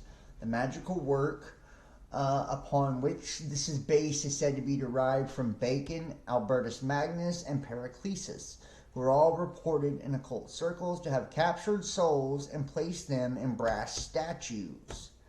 And we know, Solomon and his brass vessel as well. So the Hittites, the people of Asia Minor, and Syria have long sought the ability to create a Superman and a Superwoman. The Illuminati's inside occult history places the Hittites in their ancestry. Clear back in 1917, long before Superman appeared in comics and movies, Aleister Crowley was writing about a Superman. The magical idea is to capture a soul from the fourth dimension. In the book The Moonchild, the VA used to produce a Moonchild was called the Butterfly Net. The Monarch Project, then, which is named after the monarch butterfly, is also an allusion to the Moonchild Project, where butterflies are an allusion to souls, what Christians call demonic spirits. The actual rituals carried out to create a Moonchild are described in detail in 3 of Crowley's writings. A vague description of the rituals can be seen by reading the book Moonchild. The ritual took place at a villa nicknamed the Butterfly Net. The villa was really an occult temple laid out in sacred geometrics. It had figures of satyrs, fauns, and nymphs. It had statues of Artemis, lots of silver objects and crescents and 9-pointed stars were at the villa. Because these objects all relate to the moon and magic, the woman who was pregnant was surrounded by objects related to the moon. The moon's influence was repeatedly invoked, and a small triangular silver altar to Artemis was used. There was a sacred spring where the woman was washed. The number 9 is sacred to the moon, was used along with its square, 81. Prayers made to Artemis, and there was a reenactment of the capture of Diana by Pan. The woman was coached to identify herself with what is known as Grandmother Moon. In the book, she simply is called the Moon or Diana. By identifying her thoughts and actions with the deities one is wanting to invoke. The creation of the Moon Children within the Monarch Project involves high levels of magic by the circle of the Illuminati black magicians involved with a particular individual's programming. It should be noted that Grand Master and Grand Dame, others will understand demonology, but the section levels of altars above them, they are not informed. One of the biggest secrets kept from most of the slaves' altars is that their system was demonized while a fetus. First, this would give religious front altars the information they need to get them on the right track towards healing. And it could also adversely affect the programming lies of some of the front altars, who don't realize how premeditated all the trauma and torture is. The front altars of victims call themselves, remember the cover story, that the Moon Children were produced via torture in the cages as little children. The Illuminati have also planned that every one of the 10 Commandments of God will be violated in their favor with the child. They prefer the child to be born out of wedlock so that it is a bastard. This breaks God's commandments on adultery and also gives him more leverage to destroy the child's self-esteem. This entire plan involves generational curses which are spoken and unspoken. During Illuminati ceremonies, ceremonial pacts which concern having the child out of wedlock to mock God are made. While the Illuminati destroy any godly spiritual foundation, they are creating a solid, rock-hard foundation of love, adoration, or idolatry within the newborn upon which they will build the program. The second commandment is do not take the Lord's name in vain. In the Black Mass, the names of God are evoked to get spirits with blasphemous names such as Yahweh, Elohim. Most parts of the little child will never even hear the Lord's name. He will only hear the name of his master, who will someday be presented to him as God. The hand that rocks the cradle rules the world. The child is being bonded to his future programmers. Much later, great attention will be given to set up staged events to ensure that the victim being programmed hates God and utero traumatization. The formal Monarch Mind Control Project was developed from observations of high-level satanic families. These families had no qualms about the concept of traumatizing the fetus. Italian generational witchcraft is called the Ways of the Strega. These generational occult bloodlines, especially in Tuscany and Naples, are very much into generational ancestor spirits.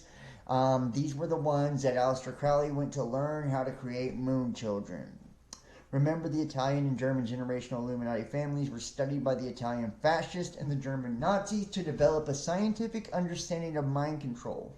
The Illuminati families in Germany were secretly and scientifically studied in the 1920s to determine what exactly was happening and how to systematically improve the Illuminati's control over the people they were already programming. Discipline and training has been lavished for centuries upon the children of these elite bloodlines. The contribution of the 20th century was the systemic collection and scientific study of all the various methodologies into one cohesive programming package. The research was begun on a large scale in the 40s and has been systematically added to since then. Families who wanted disassociative children learned that disassociative babies could be born if the child in the womb is tortured. Thin needles are inserted through the mother into the fetus to prick the preborn child. Mothers who are pregnant with children to be programmed are severely traumatized during their pregnancy with a whole assortment of traumas, which simultaneously traumatizes the babies which they carry. For instance, the father may purposely abandon the pregnant mother in the middle of a forest, or blast the mother with loud, frightening music, and then follow this up with love. And, and premature birth is important because naturally occurring events around a premature birth ensure that the child is naturally traumatized. Now, I do want to say something too, pertaining to this. Not only is it, shit like this, that's also trauma bonding. You guys have heard of like a Stockholm syndrome and shit like that, right?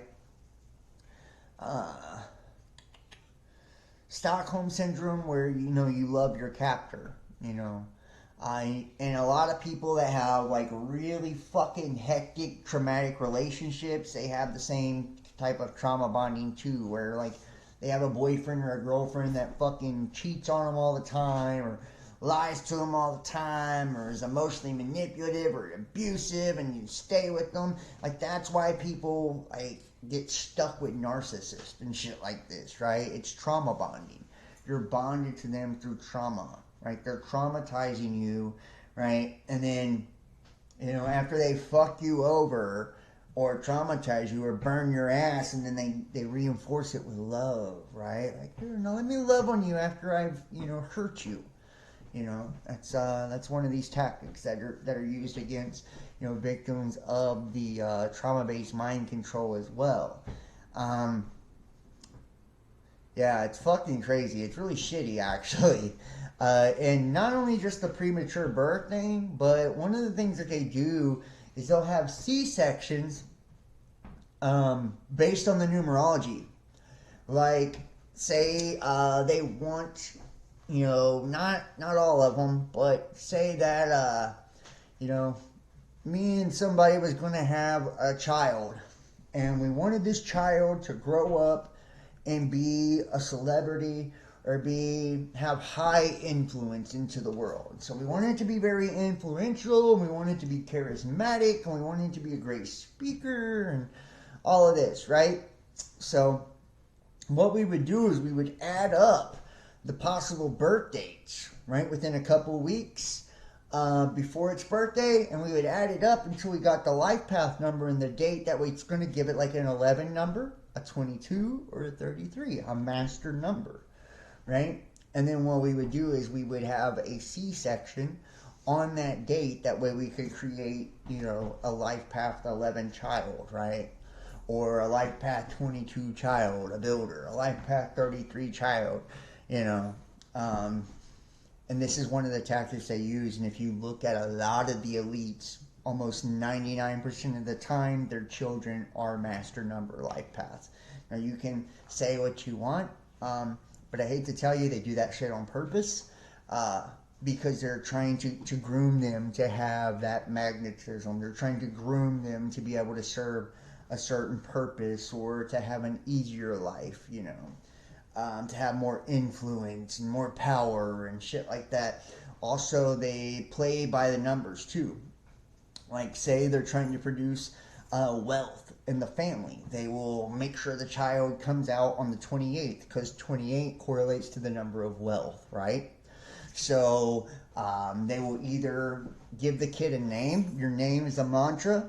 So they never name you after somebody in the family that had a rough life, right? Never do that. They never name you after somebody in the Bible, who was tortured, you'd never name your fucking kid Job. You know what I mean? Or something like that. You always want to name it after somebody that was really successful.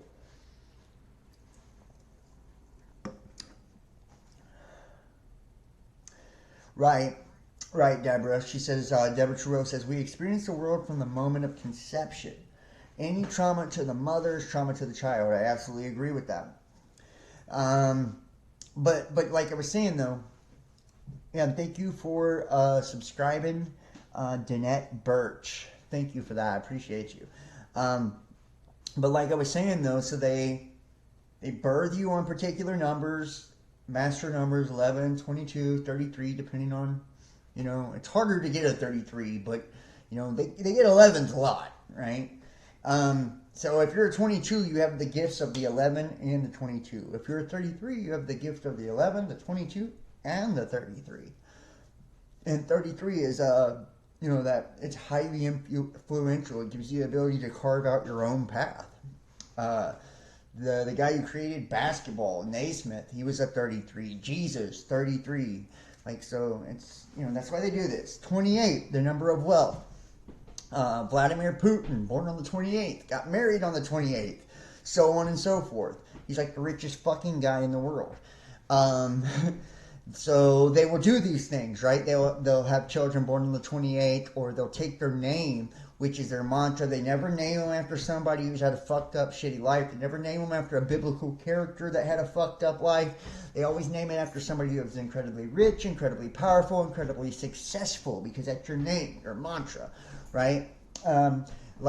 Just for example, you know, and my parents weren't intentional. I just got lucky as fuck. John means beloved of God. My middle name is Wayne, so that means the way. Keen means to be sharp with one's word and one's life, right? So that's my mantra, right? So those things are the characteristics of me. Once again, even in my name has to do with the speaking and the words, right? You call that a coincidence? I think not, right? I think not. No matter if it's numerology, astrology, all of it. It's like all kinds of seem to point in one direction. So it's like somebody was being incredibly intentional when I was created. God, my parents, the people that adopted, you know, like who? And I feel like this is with a lot of us. There are particular names too that you never name girls, like Rachel is one of the names you never name a girl. I'm trying to think of some of the names that you're never supposed to name somebody. I would never name a guy Job. And like I said too, with the letters of the alphabet too. So A is 1, B is 2, C is 3, so on and so forth. Right? You can also take that name and add it up to, you know, particular numbers like 28. Elites always get married on the 28th. If you get married on the 28th, you will have a prosperous marriage because you will have good finances. Also, you pay attention to, they will pair you according to when they have, I was born in the year of the pig, right? So there are certain animals of the zodiac that are enemies with me, like the snake, right? I should never marry a snake person. And I actually was with the snake, she was a Jesuit, and she was a snake in general too. But she was, that was her zodiac sign. And dude, we were like fucking oil and water, and I never knew why until I looked that up, and based on that, our numbers, our zodiac signs, all that, like we're in the year of the dragon now, right?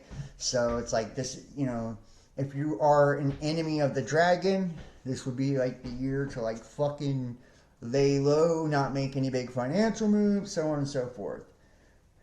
Love this stuff. Yeah, hey, dude, it's so interesting to me. It's so interesting to me. Like to really get into, how this shit works. And it's like, I know, and I do want to address this too. Why I'm here, why I have you.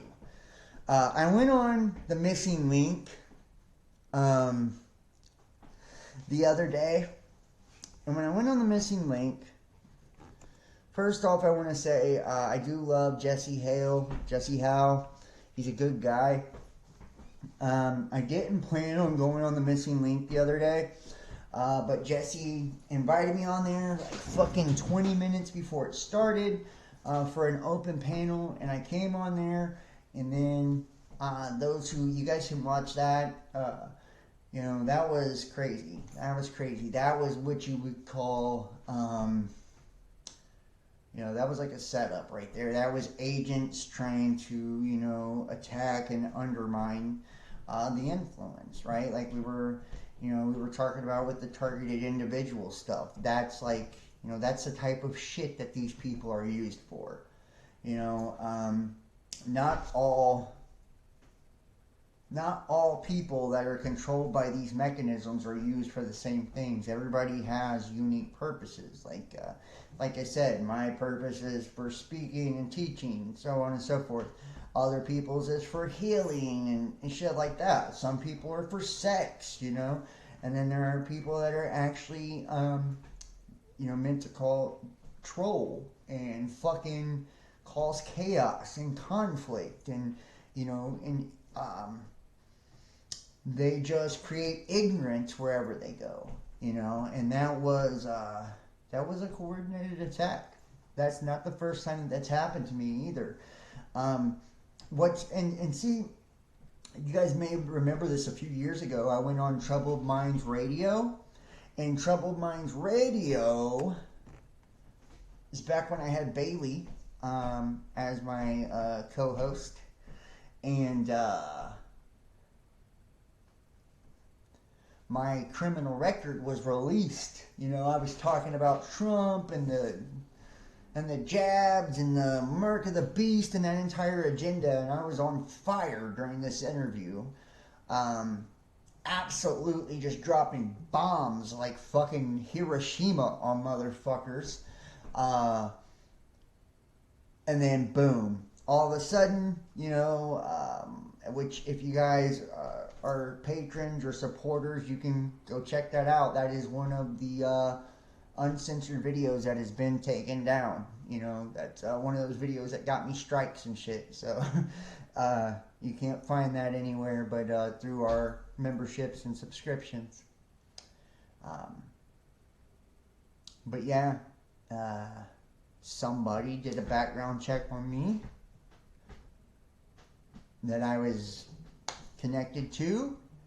Let me know they did a background check on me. And then all of a sudden, I go on a radio show, which was a big, opportunity to really, and they released my criminal record to try to discredit me, to make me look like a criminal.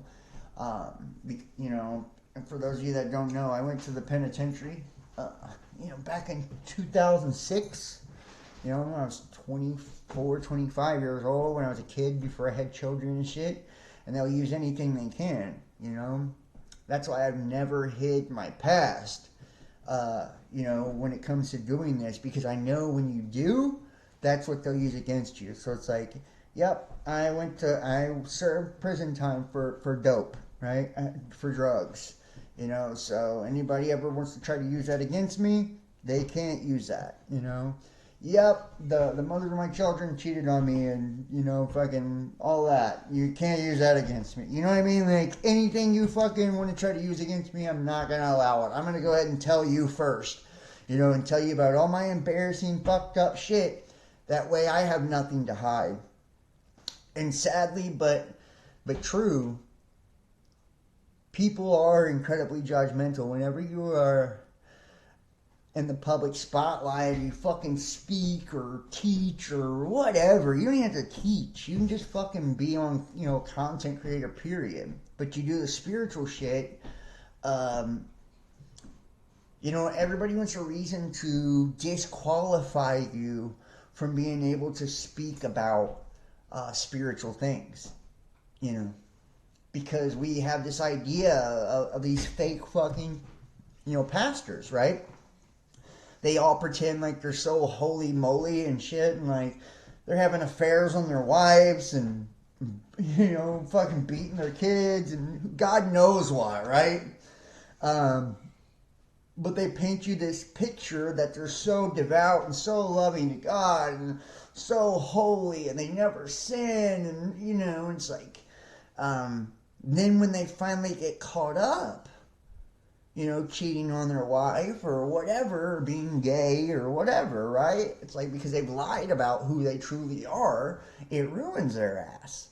You know, it ruins them. So it's like, if we're not, and that right there too is a common misconception. People think in order to be a spiritual teacher or speaker, you have to give off this idea of perfection. You know, and that's why I've always played like the music I played on the channel, and you know, I like what I like. I talk about what I talk about. That way people see it's like I'm just a regular ass dude, and I'm not pretending to be some airy-fairy fucking new age, you know, floating on a cloud bullshit. You know, I'm not on that. You know, I don't even really like that type of shit. I think it's fake and it's disingenuous as fuck. I've always cussed, you know. I love women. I like to have fun. Like, I like shitty music. Like, I like all that stuff because I'm a man. I'm a person, you know. And I feel like, you know, we should always make sure that we're being true to ourselves, no matter where we're at in life and what we're doing in life.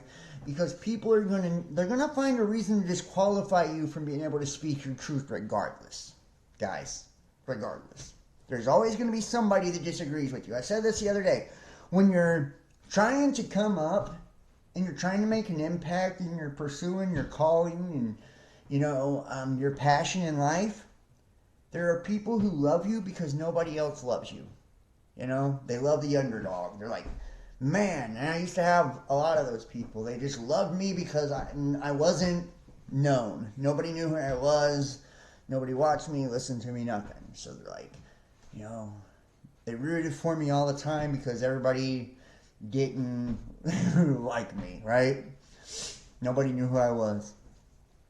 And then you have the people that once, you know, you're known, that's when they like you. They like you when everybody else likes you. You know, all of a sudden, it's like, oh, I've listened to you for 10 years, you know. It's like, oh, that's funny, I've fucking never heard of you. You know, I know a lot of my people, you know, but I've never seen you in a chat, you know. But when they, you know, when you got attention, then all of a sudden you become credible to them.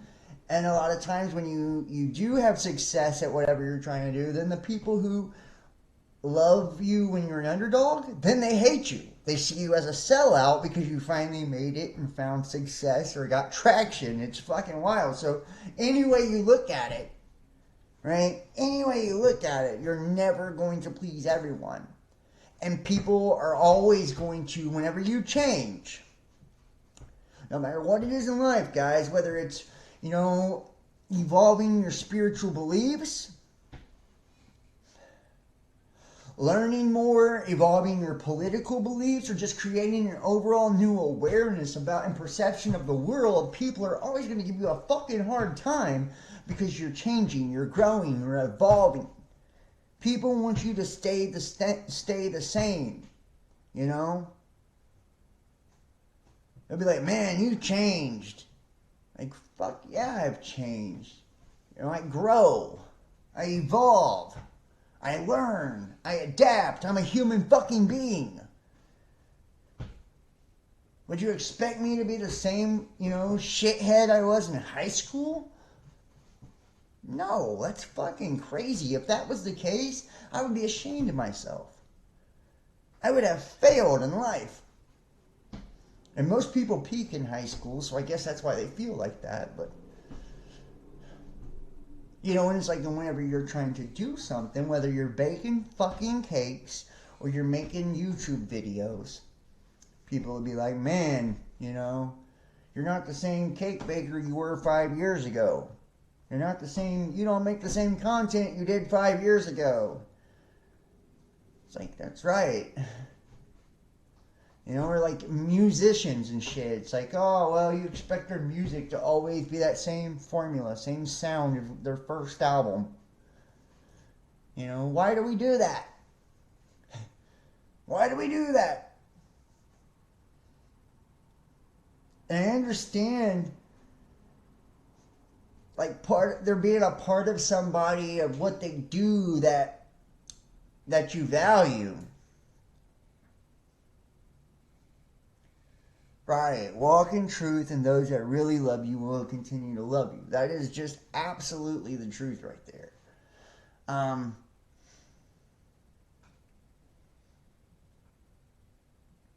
But I mean, you know, no matter what we're going to do, you know, like in life, we should always be growing while we do it. You know, it's like, I understand people like finding a value of when you were starting something, or, you know, but to expect a person to never evolve, to never change, to never grow, to never become more. You know, those who don't learn from the past are doomed to repeat it. You know, and if you're not growing, you're not evolving, you're regressing, you're stagnating, you're standing still. You know? You're standing still. And what really sucks about the truth and spiritual movement, guys, is we know that once upon a time, these people left religion because they were sick of the hypocrisy. They were sick of the judgment. They were sick of the fact they couldn't question. You know? And nobody had answers for them. Or they were disqualified from leadership or whatever. They were sick of all that shit.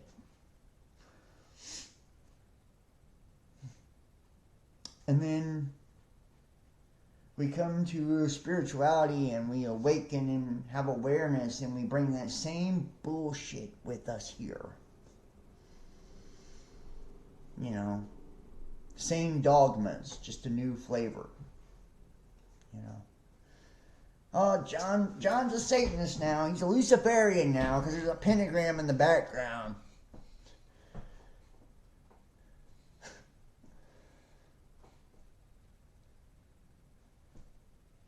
Oh, tarot's evil. Tarot's evil. I can't watch you anymore, John. I'm a follower of Jesus. I can't watch anybody that does tarot.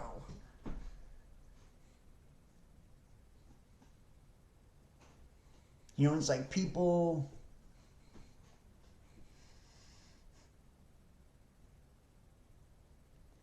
when we limit ourselves and we place all these fucking rules and expectations and obligations, and then try to expect everybody to be beholden to our expectations, we limit what the fuck we can experience in life so much. And then we wonder why we have very limited knowledge, very limited experience. You know, if you truly want to live and experience life, I'm sorry, you can't build a cage around everybody else and tell them to follow your way of thinking and your rules, and think that your way is right and try and impose it on every fucking body else. I can tell you what, nobody's going to want to be around you. Nobody's going to want to talk to you. Nobody's going to listen to you. Nobody's going to deal with you.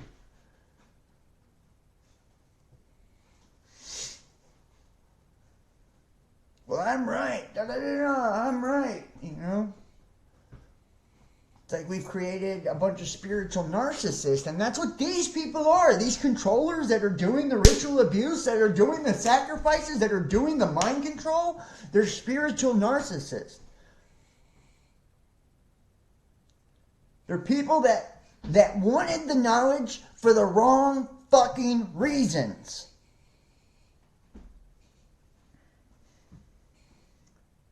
And you say, well, they occult and they hide and it's all hidden from us, and why can't we know? And they're elite and da da da da.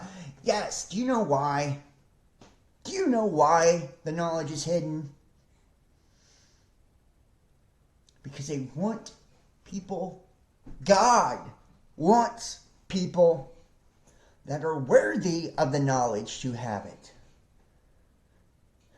People that are willing to go through the process, experience the hardship and the growth necessary to attain the wisdom to have it.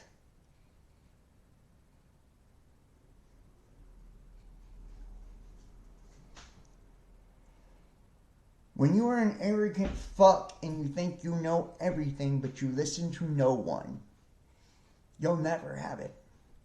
You'll never have it.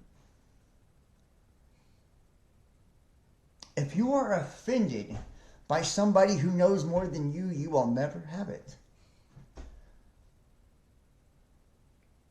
If you are envious of others because they work harder and have obtained more knowledge than you, you will never have it.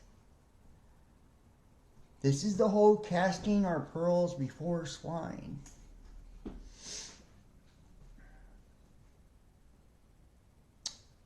Think about the swine, by the way, the pig. That's what Jesus put the demons into before they ran off the fucking cliff. You know? So what's that tell you? It's casting our pearls before people full of fucking demons. Casting our pearls before people controlled by demons that are going downhill, that are running off the edge of a cliff, that are being led to the slaughter already. They're blind.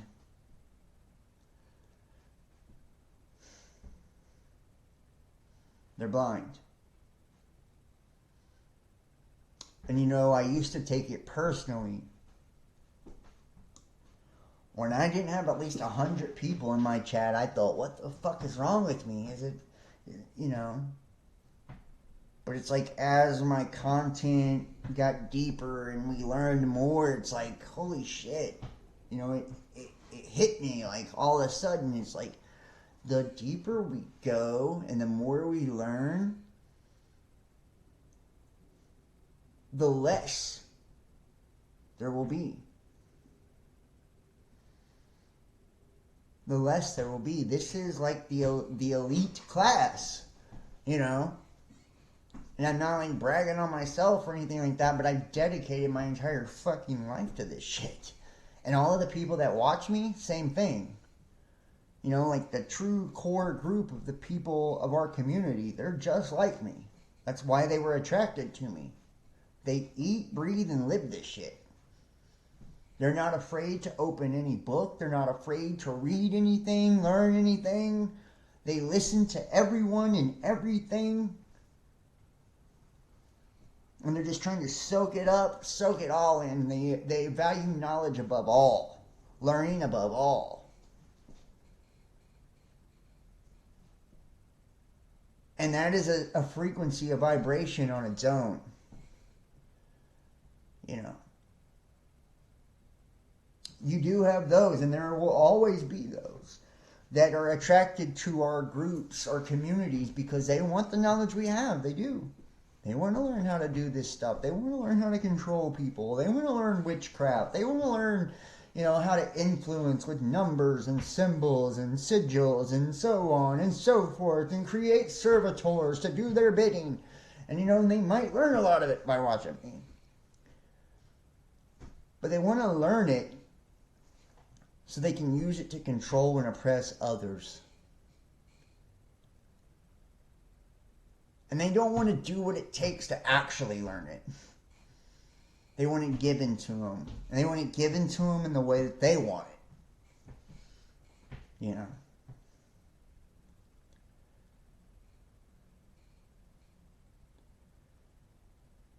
Well, we do, you know, and we do need to stick together.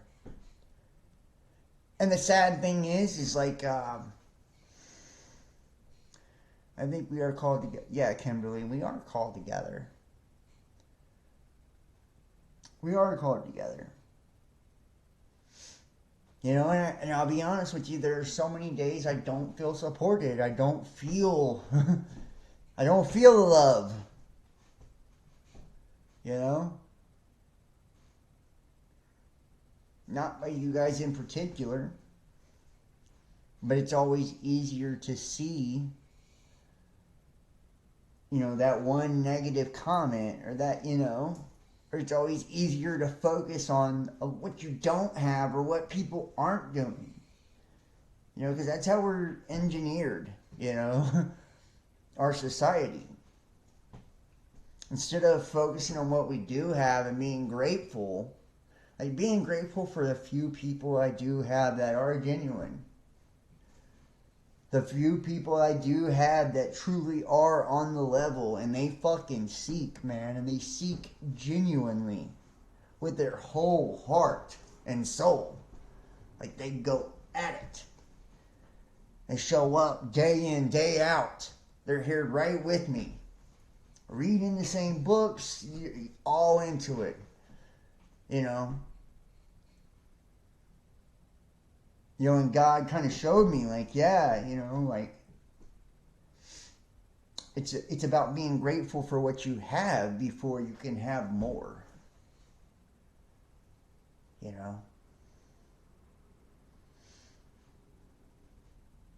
And understanding it's not about even more. It's quality over quantity.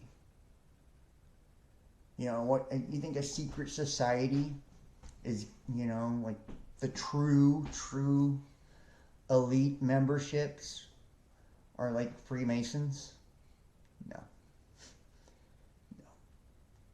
They are a hidden hand. There's a small few. Small few. And I'm okay with that.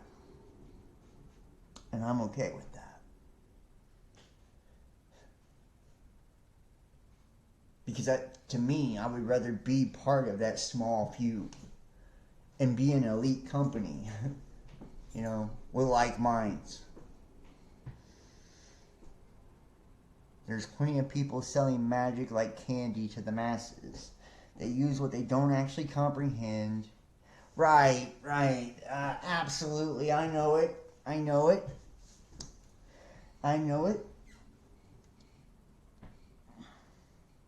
do know it. What blows me the fuck away is, I'm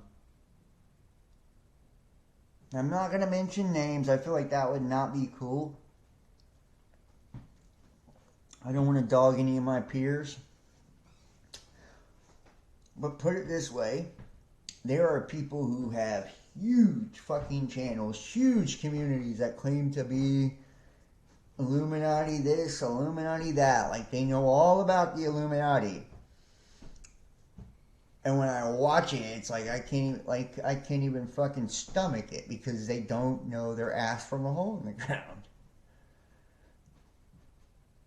It's all the exoteric understanding, They have no esoteric understanding of any of it.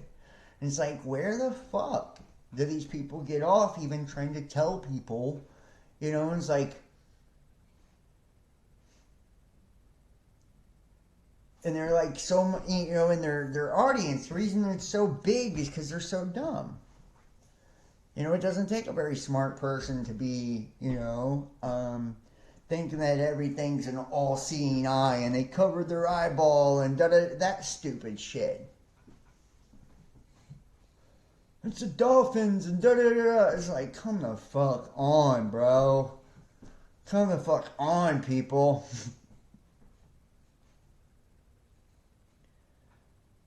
This is why conspiracies are not taken serious. Because we have idiots like that. And there's another satanic sign. I couldn't make that one out, so I couldn't match it with anything, obviously. Here's some ovens. Wow, that just started out of nowhere. That was weird. That was, Okay, that is so weird. I don't know why this keeps starting back up. A large...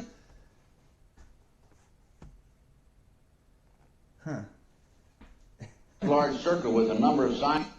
What the fuck? In it.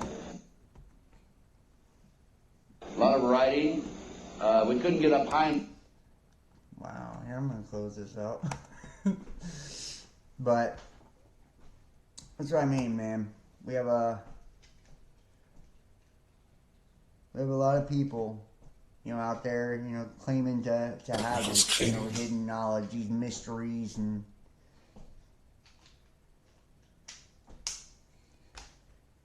doing these decodes and shit like that, and they don't, they haven't actually studied none of it. They don't actually understand any of it.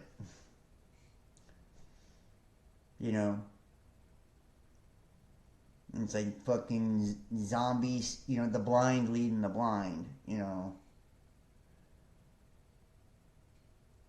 And the masses, the masses are attracted to this shit because that's the stuff that the algorithms will push. They don't push the real shit. They push the dumb shit. They want you misled. That was freaky, I know. I don't know why that kept happening. I swear I'm not touching nothing. It just kept starting back up.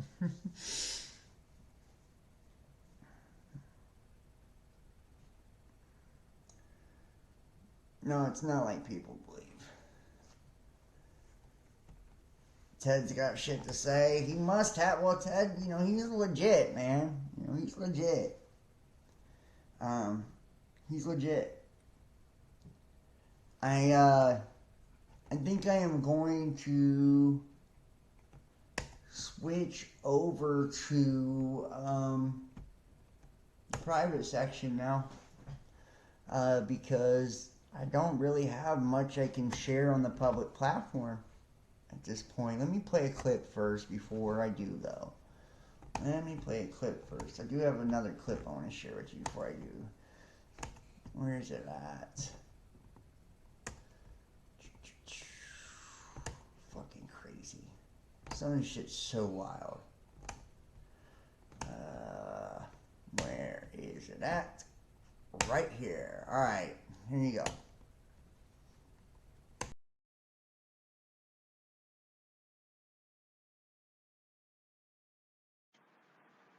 Which is to fragment the brain, thereby creating alter personalities or split personalities.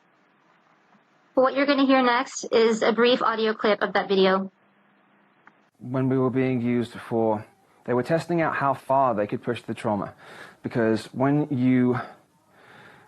certain sex rituals are done to a child under 5 years old, when a child is raped, and when a male child is raped, what happens is it releases the coiled serpent, or the kundalini, which is at the base of the spine, and it is opened up before it should be. Everybody has the kundalini raise at some point. Maybe not everybody, but right. So it means coiled serpent, and it sits at the base of the spine. And when the serpent uncoils, it goes up the spinal column like this, and comes to the brainstem there, and you come to an enlightened understanding.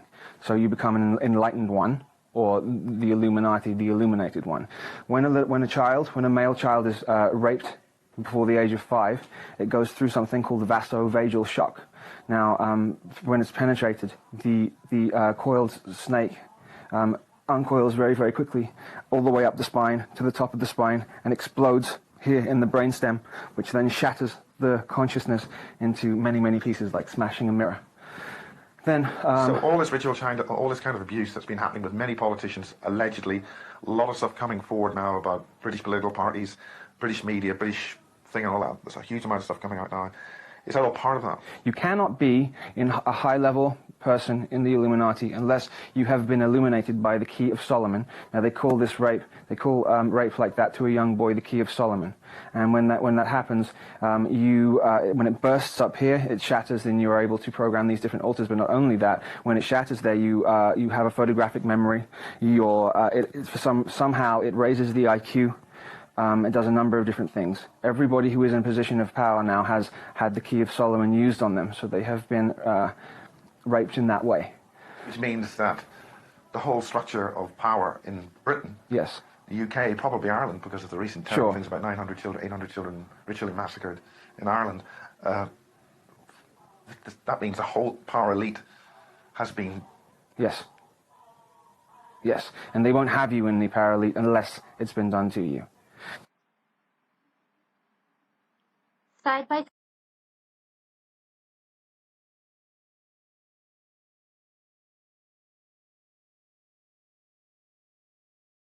They won't have you in the Power Elite unless it's been done to you. Right? And that's that Kundalini awakening, the vagus nerve. Right? We talked about this, the vagus nerve, which is in your asshole. Right? What happens in Vegas stays in Vegas. Right? That's what all that, Sin City and shit, man. Is to trigger a Kundalini awakening through the back door. So we've talked about this on the channel. I love Max Spears too. He's amazing. He is amazing. Yeah, he's dead now. And he was somebody who definitely, he was part of all of it. The Illuminati, and he spoke out against it, and they wrecked him. They wrecked him like nobody's business. They really did. They fucked that poor guy up and killed him. So. I do want to ask everybody that's watching, I'm going to go ahead and wrap it up over on Twitter Spaces. So everybody on Twitter, please follow me, join me over on Patreon, or text 513-393-2396 for the links after donating and supporting for the month of March. I'll see you guys later. Alright, that's your Twitter Spaces there. And I'm going to go over to Discord now, and I'm going to start the private link. So this is how it goes. This will be for all those who donate and support in the month of March. This is to help me reach my monthly goal, guys. So it's been very, very challenging for me to attain the goals to do my multi-streaming for my software, my equipment, and I just cannot afford it. I'm demonetized on everything. I don't get donations anymore or any support. So I have to do this. So please don't be mad at me because I can't do everything for free anymore. I'm trying very hard. And I try to make really quality content and go in depth and everything for you guys. Don't donate to the Venmo anymore. We don't have the Venmo anymore. But I am asking everybody to please donate and support. I'm not monetized. I'm demonetized on everything. I have no sponsors. None of that. I'm not pushing any products. This is the only channel like this, of this kind. And this is the only place where you will get the real deal shit. Like the real true information, without an agenda, without any of it, and hours of it, and everything free. I've got an entire playlist of all the videos that have been strikes and taken down, and all of it. We've lost our old Discord. We've lost our our iTunes had over 100,000 downloads. We've been fucked over so much. By the system. It's not funny. So I need y'all's support to be able to do what I do and for us to be able to continue to have a community. I'm not going to get rich off this. Trust me on that. So please donate and support. PayPal.me, the Best Damn Podcast. Cash App, Best Damn Podcast. Or you can go to Facebook, my personal Facebook, John Keene. It's facebook.com, John Keene Best Damn Podcast. If we're not friends, add me as a friend and send me a personal message. And you can donate through Messenger Pay. Or you can join us over on Patreon. And it's patreon.com, Best Damn Podcast Official. Kimberly has put all the links in the chat. They're also in the description. And I'll pin them at the top of the comment section as well. If you have donated and supported in the month of March, then you just text 513-393-2396. That's 513-393-2396. Or email the realbestdampodcast@gmail.com, and I will send you the links. Not only do we have, private content that's uncensored, where I'm telling you the videos are fucking wild. I couldn't even play none of them on the public part. They're pretty fucked up. And so much shit like this. I'm going to be doing a lot more of this. We also have playlists like, the Forbidden Occult playlist, the Necronomicon playlist. I mean, there's multiple playlists. The Mysteries of the Gods playlist, and then on top of all the stuff that's, had strikes and, hundreds and hundreds of hours of content, it's a lot. And I put a lot of work, and I got a huge library, and it's of my very best work, the stuff that I can't show on here and that you can't find nowhere anymore. So, please donate and support me. Every little bit helps, and I am very, very grateful to each and every one of you that do give to me and support to me. Once you have donated here in March, you got access all month long. Every time we do a private video, you can go join me tonight. I'll open up the Discord as well. So if you guys want to have some chats on the Discord, we can do that. If you join on Patreon, I believe, and if you have donated in March, mention at Best Damn Podcast Official on our Discord, and I changed it, so in the description, just click on that link. That's the right Discord link. Just mention at me and I'll upgrade your role. That way you're able to speak and shit like that, and just go into the Best Damn Fam. It's an audio streaming room, and it gives you the opportunity to where we can actually talk during the show. Patrons will automatically have the upgraded role. Patrons automatically have access to all the content, and they get notified for all of it. But not everybody wants to do the monthly pledge thing, so that's why I offer it for those who donate too. And like I said, you'll get access all March long. So far, we've gotten no support in the month of March, so be the first, right? Be the first. We've got a few $100s to get to try to just cover the overhead cost, So I want to, and once I get, enough to actually cover the cost, I will do everything free from that point on. We didn't hit the goal last month, so I want to say thank you to each and every one of you guys for watching. Please hit the thumbs up, like, share.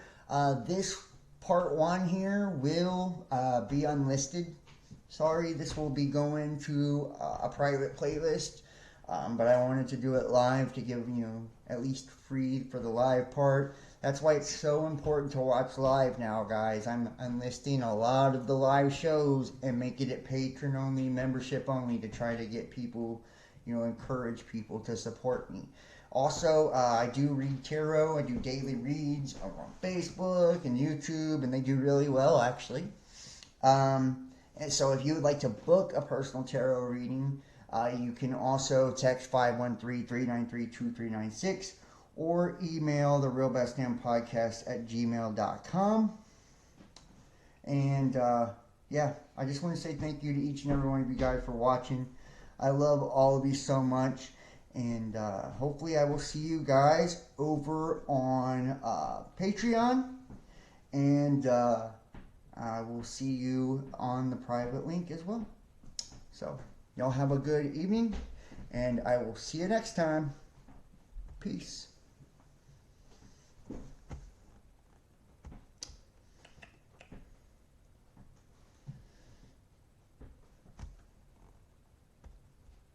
Okay, maybe.